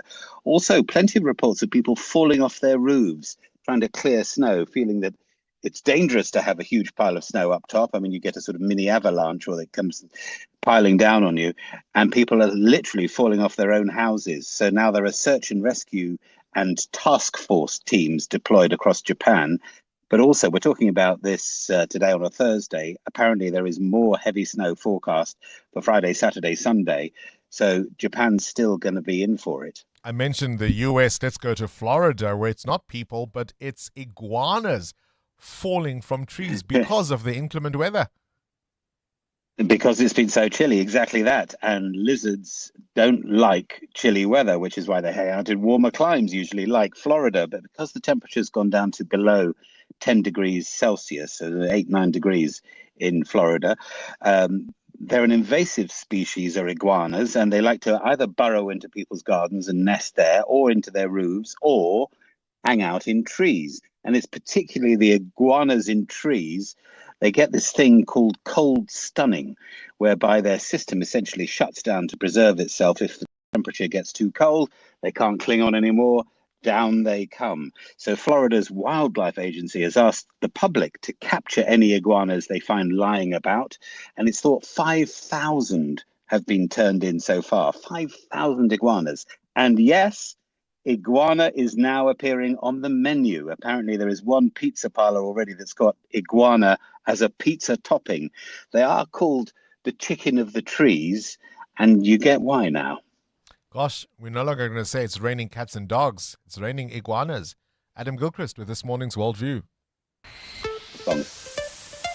EWN Business. From iguanas to the real chickens, Mattel, you know, the ones that have 2 feet walking on the ground. I don't know about the chickens of the trees. What? Let's just leave it at that. Rainbow Chicken expecting bumper profits. Yeah, shares at Rainbow Chicken were up 9% as the firm announced it expects better earnings. South Africa's biggest integrated poultry producer says earnings per share were expected to soar by between 95 and 115% compared to the prior period. The group had also experienced strong demand and lower feed costs as a result of reduced commodity input costs. The company's interim results will be fully released in March.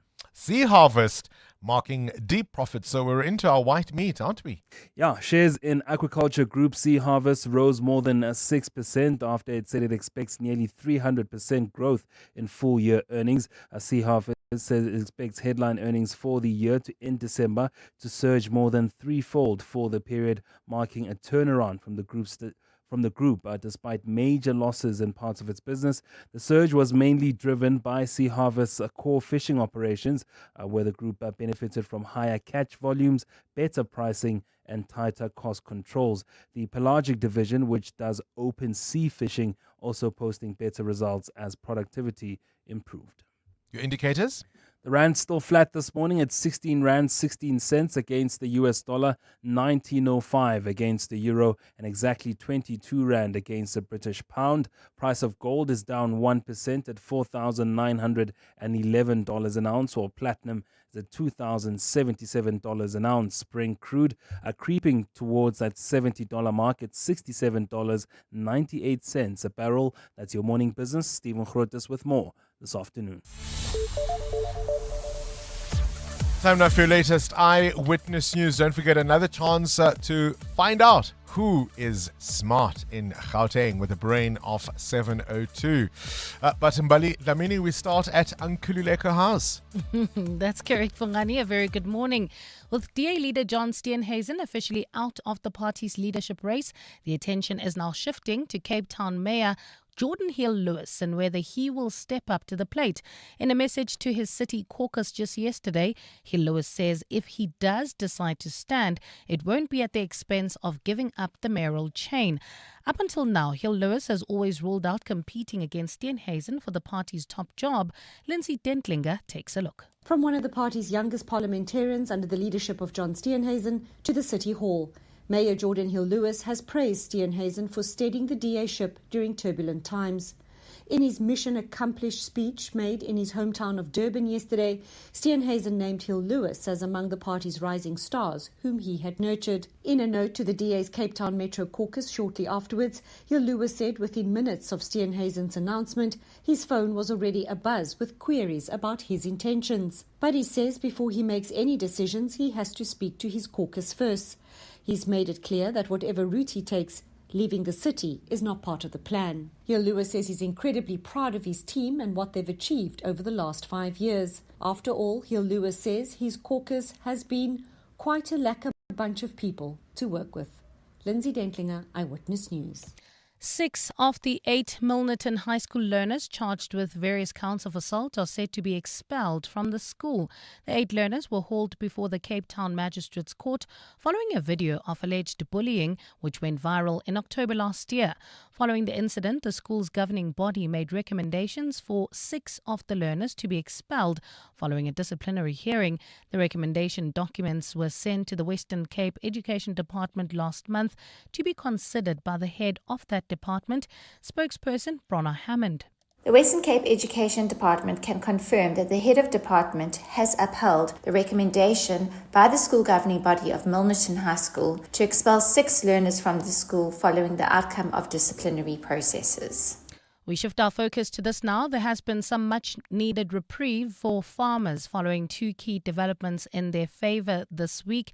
These include the 1-year extension of the African Growth and Opportunity Act by the United States and the drop in fuel prices. The latest fuel adjustments took effect yesterday with a 65-cent drop for a litre of both grades of petrol. Diesel dropped by up to 57 cents a litre, bringing prices to a 4-year low. This is mostly thanks to a stronger rand against the US dollar during the period under review. Fuel is one of the most important input components in farmer operations, accounting for 13% of input costs.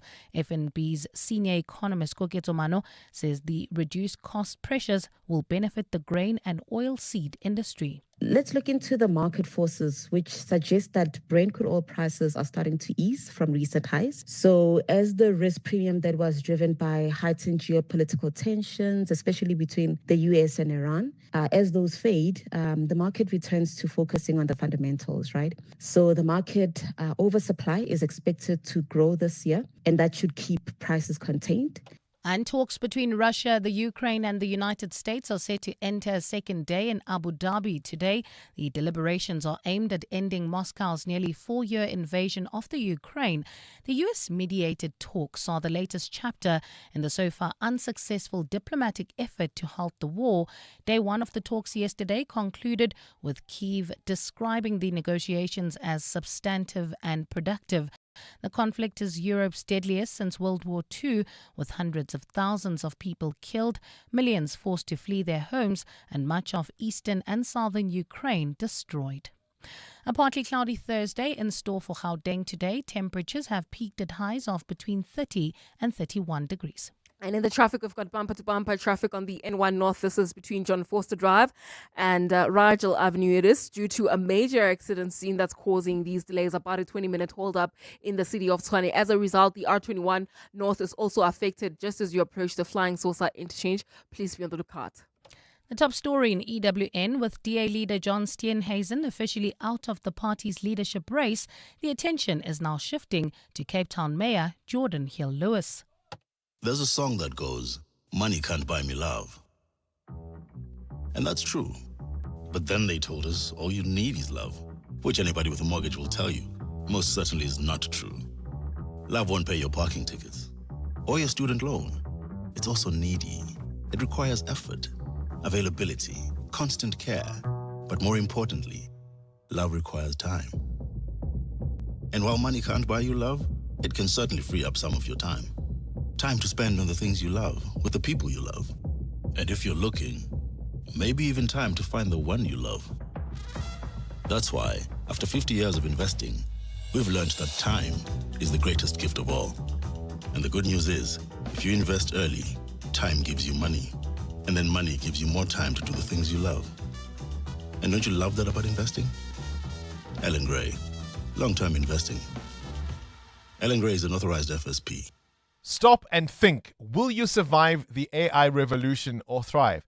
Regenesis students are thriving. 11 cutting-edge schools, 111 countries, a world-class team of 1,111 with one mission: to awaken your potential. You can choose from business, law, technology, AI, health, economics, entrepreneurship, public management, whether undergraduate or postgraduate. The question isn't, can you afford to enroll? It's, can you afford not to? Enroll now, regenesis.net. Achieve your dreams.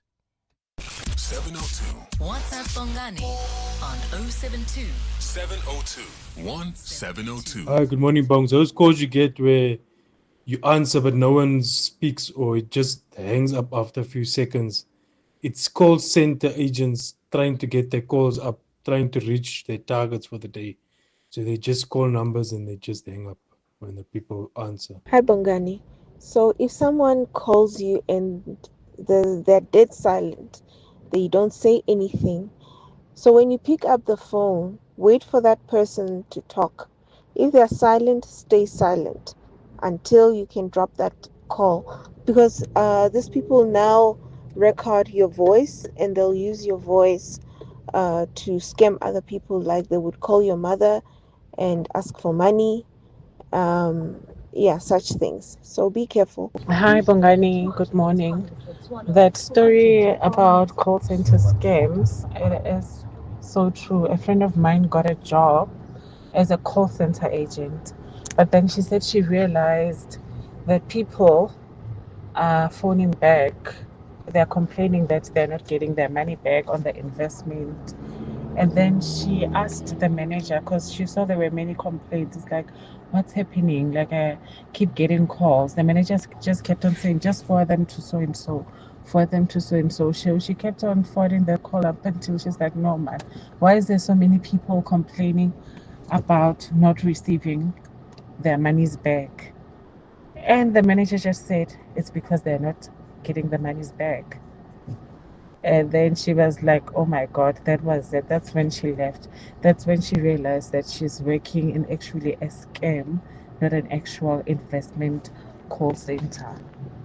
The thing that boggles the mind, though, is our conversation with Chad Thomas a little earlier on. Think about this, Cindy. A real company. They've got people from finance, from HR, from IT. There are different tiers of managers. Obviously, the very top are driving Lamborghinis and living in Langebaan and places like that. And so the company tells you you've got a real chance of going up the ranks and doing really, really well. Except you have to lie. You have to lie. You have to tell them that you are Mary Johnson, and you have to pretend you're Canadian or Australian or you're from New Zealand.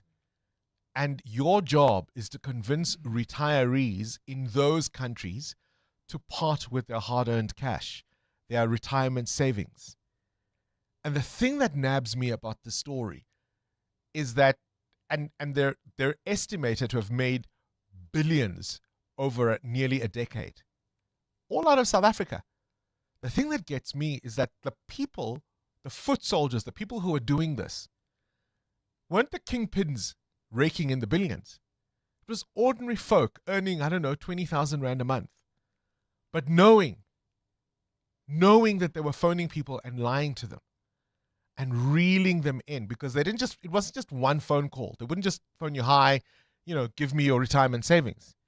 They would build a relationship with you over time that make you invest a little, and then they'd give you a pretend, return. And then the more you get, the more you want to put in, until one day you put in hundreds, thousands, millions of rands, never to be seen again. And when they knew they were about to be caught, they'd move premises and use different names, it was ordinary people, and they knew that this is what they were doing. Isn't that crazy? EWN Sport. Let's talk more positive. I don't get it. Yeah, I just think there's I honestly think there's a special place in hell for people who literally rip retired people off. I'm sorry, I've seen old ladies walking sticks, walking to go get their retirement, their pension, da-da-da-da-da-da. And I think you really have to be a sick and twisted individual to rob.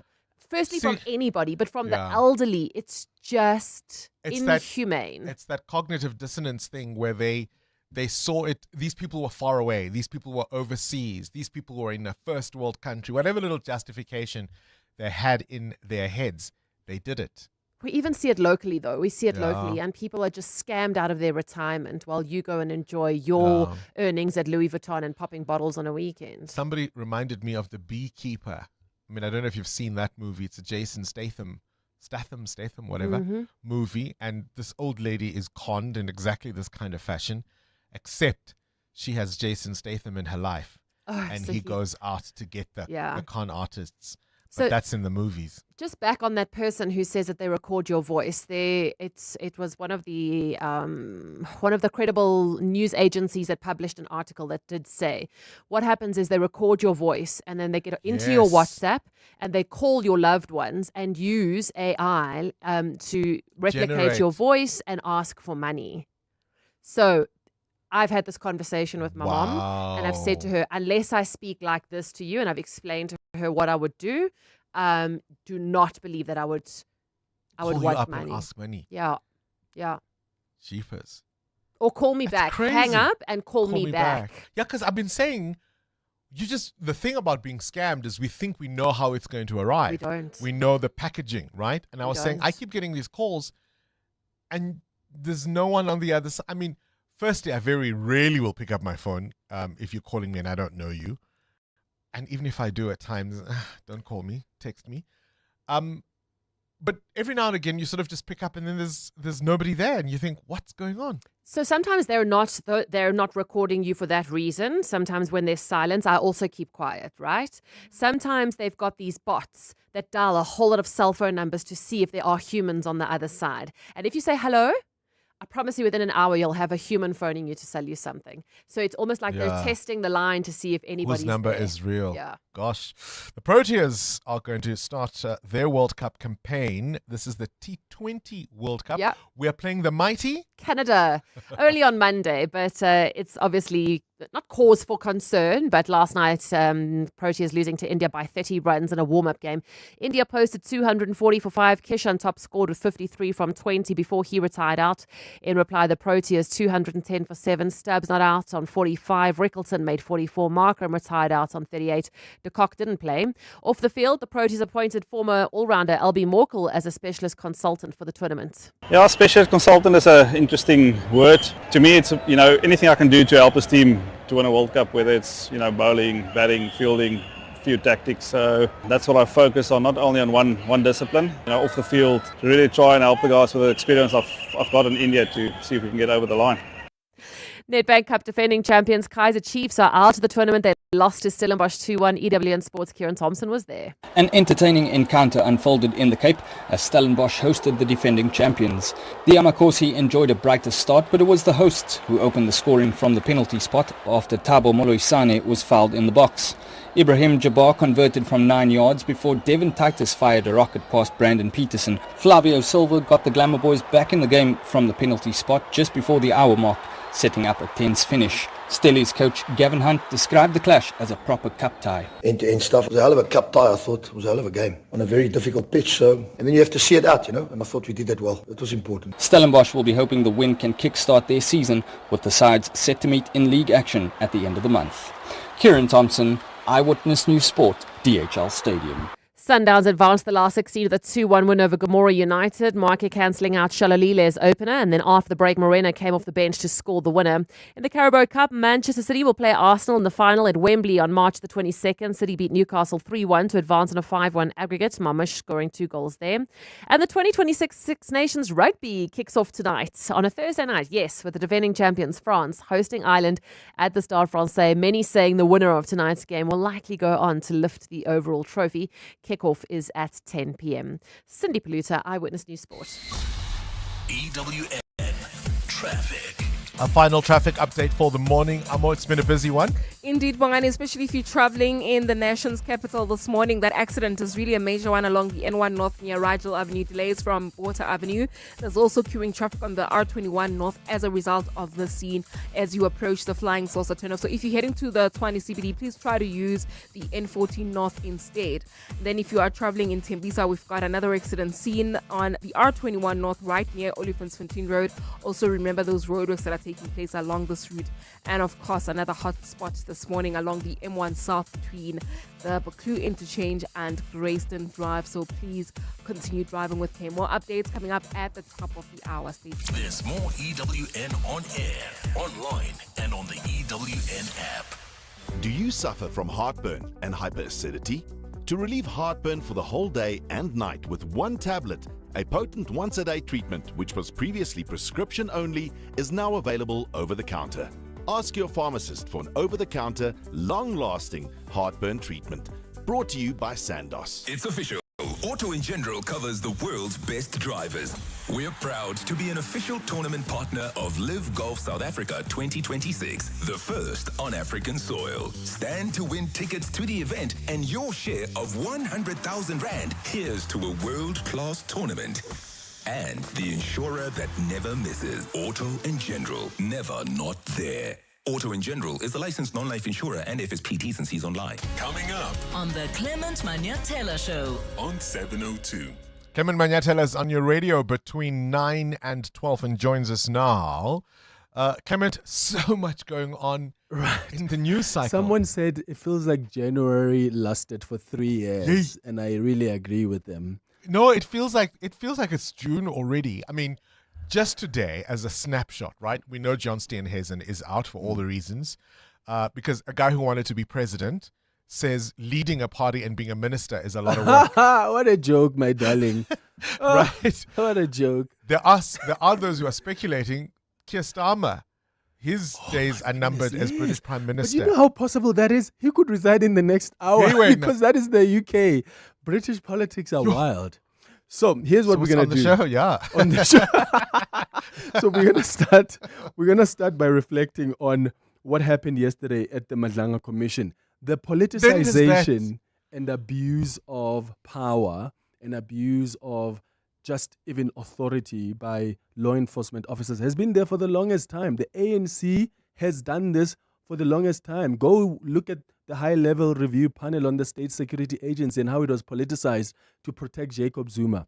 So we'll focus on that and what came out yesterday. I want to play a clip of the president of Zimbabwe who was speaking at this World Government Summit, who was being interviewed by Tucker Carlson. And Tucker Carlson says, what do you make of what happened in Venezuela? His response is, Venezuela is too far from Zimbabwe. So in Zim, even the things we read, we don't know if they're true. What a terrible response. And then the Botswana president was asked the same question, and he went on to say, I'm worried about the international rules-based order and how that's thrown out of... Of course, Zim... Until Mark Carney told us, yeah, we always knew those rules were not real. Were not real. But I'm just we so said disappointed by the Zimbabwean president. Like, what an embarrassing... crocodile. Yeah. So we'll reflect on that. And then at 10 o'clock, I'm speaking to, on our Hanging Out feature, guess who it is? Yeah. He is currently a minister in cabinet. Yeah. Who talks a lot with traditional leaders. Kokta. Yeah. Uban. Okay. I once, the first time I interviewed him, I said his first name incorrectly. What did you say? Velenkugu? I think I called him Velenkosi or something like that. Oh, but that's not bad because it's Velenkosini. Yes, no, so please make sure to call him Velenkosini. Yeah, no, it is Velenkosini. Yes. And then at 11 o'clock, we're going to have our Thursday dialogue. And today we're going to look at the referrals that the Madlanga Commission has made, and we're going to be asking whether that was a good move, especially for people that have still not appeared before the commission, because a lot of them are going to claim, well, you've already think that there's prima facie against me, why must I still come through? Clement Manyachala on your radio between 9 and 12. Musa Kaula is listening. When the brightest brains collide in the biggest general knowledge quiz in Gauteng, it's time for the Brain of 702. Right, let's give away some cash, shall we?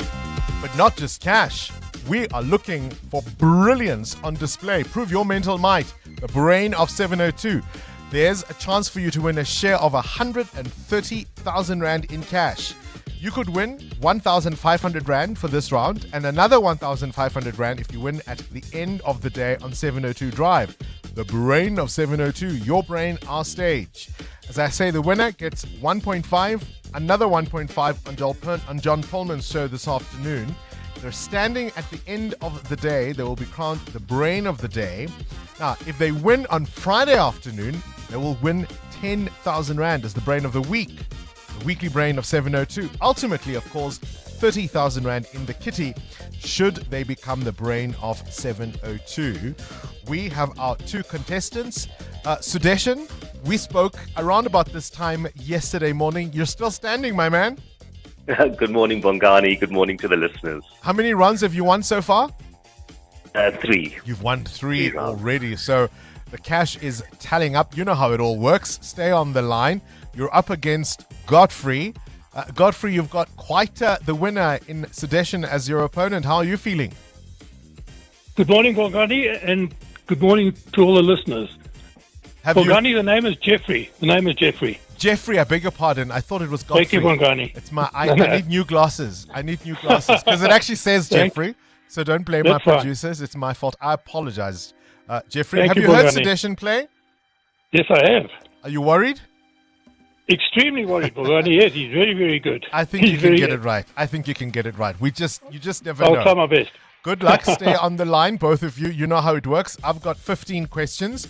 You must give me as many correct answers as you can in 60 seconds. The contestant, obviously, with the most correct answers will be the winner. If the scores are equal, we will play sudden death. All right, let's go to Sudeshan. We'll start with you as our reigning champion. Jeffrey says he's up for the challenge. Are you? Hope so. All right, let's see how you do. You're an old hand at this. KG, start the clock. 3, 2, 1. Spell the word alcohol. ALCOHOL. Correct. Complete the saying as what as a doornail? Dead. Correct. In which sport do teams play for the Davis Cup? Tennis. Correct. True or false? Africa is the continent with the second highest number of people. True. Correct. Which actor plays Ken in the 2023 movie Barbie? Ryan Gosling. Correct. Which continent is home to alpacas and llamas? Latin America. South America. Which scientist is considered the father of relativity? Einstein. Newton. It's Albert Einstein. In which province is the town of Hluhluwe? KwaZulu-Natal. Correct. In baseball, how many bases are there on a field? 8. 4. True or false? Hot water can freeze faster than cold water. False. It's true. What does ED stand for in the degree BEd? Education. Education would have been the correct answer. Sudeshan, not as well as your previous rounds. You got 6 correct answers there, but you never know. You never know. It can be a competitive score. Stay on the line. Jeffrey, you've got to get 6 or better, my man, to win this round. Are you ready? Fine, I'm ready. KG, start the clock. 3, 2, 1. Spell the word charity. CHARITY. Correct. Complete the saying as what as a fiddle? Fit. Correct. In which sport do teams play for the Ryder Cup? Golf. Correct. True or false? Europe is the continent with the third highest number of people? False. It's true. Which actress plays the title in the 2023 movie Barbie? Pass. Margot Robbie. Which continent is home to yaks and red pandas? Asia. Correct. Which scientist considered the father of evolution? Darwin. Correct. In which province is the town Douglas? Northern Cape. Correct. In baseball, how many strikes does a batter get before he's out? 3. Correct. True or false? Temperature increases the higher one goes above sea level. True. It's false. What does the pH stand for? And I cannot complete the question. And that gives you, Jeffrey, a total of 1. Ooh, Jeffrey. 2, 3, 4, 5, 6. I'm conferring. Ay, Jeffrey, so close. So close. You want to know what you got? Yes, I'd love to know. Thank you. Sudeshan got 6 correct answers.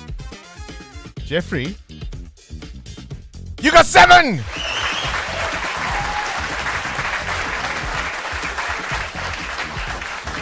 That means, Jeffrey, you are our reigning brain. You've won 1,500 Rand thanks to 702. Thank you very much, Bongani. You'll play again with John Perlman this afternoon, and if you're still standing after that round, you'll be the brain of the day and continue to battle for brilliance, hey? Thank you very much, Bongani. Very well done, Jeffrey. And Hard well luck. done, Sudeshan. Well done, to Sudeshan. Sudeshan. Yeah, he won 3 rounds. Hard luck, though. You didn't quite make it this time around, but well played. If you listen to all of that and you think you can do well, if you want a share of 130,000 Rand, simply go to primemediaplus.com to register, and you could become the brain of 702 and walk away with the ultimate general knowledge prize.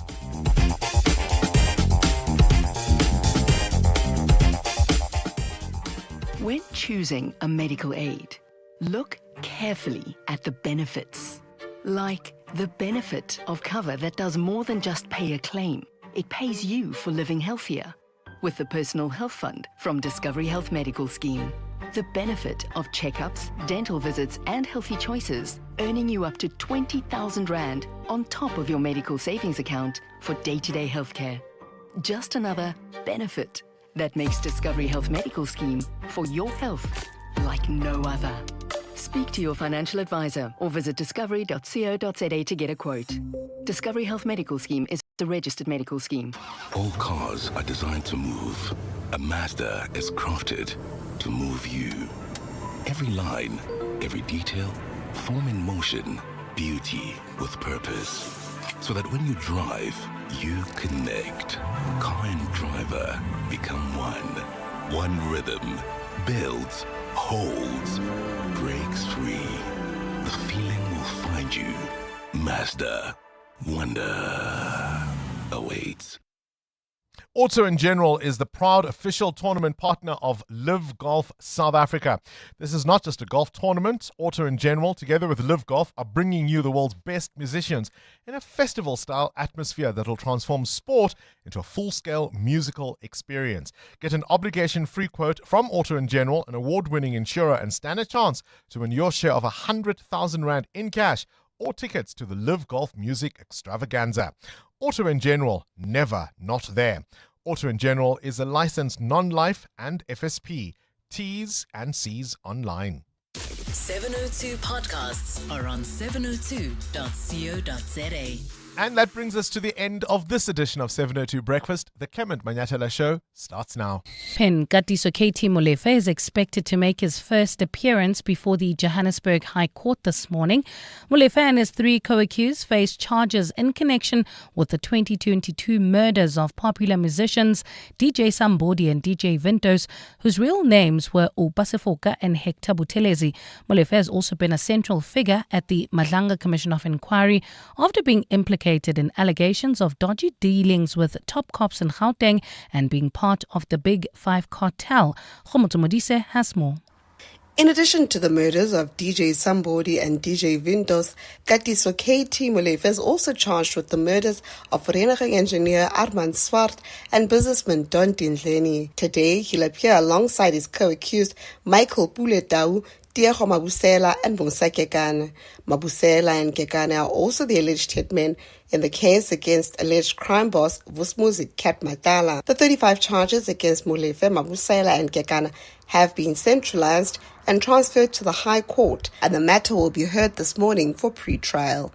Khomoto Modise, Eyewitness News. At the same time, a new witness is expected to take the stand before the Madlanga Commission of Inquiry sitting in Pretoria this morning. Due to safety concerns, the Commission has opted not to share the identities of new witnesses until the 11th hour. Yesterday, Witness F, a member of the Gauteng Organised Crime Unit, continued with his testimony, claiming police were under political pressure to arrest entertainment blogger Musa Kaula. Oren Singh has more. Pressure mounted on police to arrest controversial entertainment blogger Musa Kaula after he allegedly insulted ANC Secretary General Fikile Mbalula. This is according to Gauteng Organised Crime member Witness F, who testified at the Madlanga Commission of Inquiry yesterday. He said former Deputy National Police Commissioner Shadrack Sibia instructed him to act with urgency in arresting Kaula. He said this guy insulted a member of parliament. It's Mr. Fikile Mbalula. The other one is Mr. Z. But he mentioned me that he's getting a pressure of the deputy minister. Witness F will continue with his testimony tomorrow, with a new witness set down to appear this morning. Arun Singh, Eyewitness News. We shift our focus to this now. The families of Pritin Kambule, Solomon Nyirende and Yvonne Mnisi are expected to lead the 10-year memorial event of the trio that was buried alive at the Lily mine in Barberton. The 3 young miners were trapped underground after the lamp room they were working in caved into the old underground mine workings at Lily mine in 2016. Their remains were never recovered. Nugukanya Mdambo reports. A few minutes after 8 a.m. on February 5th, 2016, a portion of the crown pillar on level 4 of the main mine failed, collapsing at the upper western portion adjacent to the mine entrance. Some of the surface infrastructure was dragged underground, including the lamp room where the Lily Mine 3, as they're known, were working. The container was buried under rubble and never retrieved. 10 years on, the families of Pritin Kambule, Solomon Nyirende and Yvonne Mnisi still hope for justice. Leader of Action SA, Herman Mashaba, who has over the years led calls for accountability, will again join the families for this year's commemoration. 3 people just vanished And if we think it only happened to those 3 families, it's going to happen to your family tomorrow. Our approach is that making sure that the Lily Mine tragedy remains to the top of mind. An inquest into the tragedy found that the mine owners and management failed to do a proper risk assessment on the crown pillar that collapsed. Nogukhanya Mdambo, Eyewitness News in Barberton, Mpumalanga. While Joburg Water insists that water supply across Midrand is showing improvement, some residents are still without supply. Others say they have only seen trickles or low-pressure droplets from their taps. The complaints come as the city's water infrastructure remains under strain following a leak that drained reservoirs to critically low levels. Today, some areas in Midrand will officially mark day 8 of battling with dry taps. Dimakatso Leshoro has more. Officials had hoped that water levels across the system would reach at least 40% by yesterday, but by late afternoon, Joburg Water only announced that reservoir outlets are being reopened gradually to support system recovery and reduce the risk of pipe bursts from airlocks. The utility assured that low-lying areas have access to water, with higher-lying areas to be restored progressively as levels stabilized. Meanwhile, in areas that remain dry, the water shortage is hitting residents hard in their pockets. It's a lot. I think I spent more than 400 rand on fast food weekly. While 1 or 2 tankers have been spotted in the area, residents have also complained that the water quality from the tankers is not safe for consumption. Dimakatso Leshoro, Eyewitness News, Midrand. And more than 160 people have been killed in one of the deadliest attacks in Nigeria in the recent months. The Red Cross says gunmen killed at least 162 people in Kwara State this week. The attack on a village in the west central state came after the military recently carried out operations in the area against what it called terrorist elements. Parts of Nigeria are plagued by armed gangs known as bandits. The bandits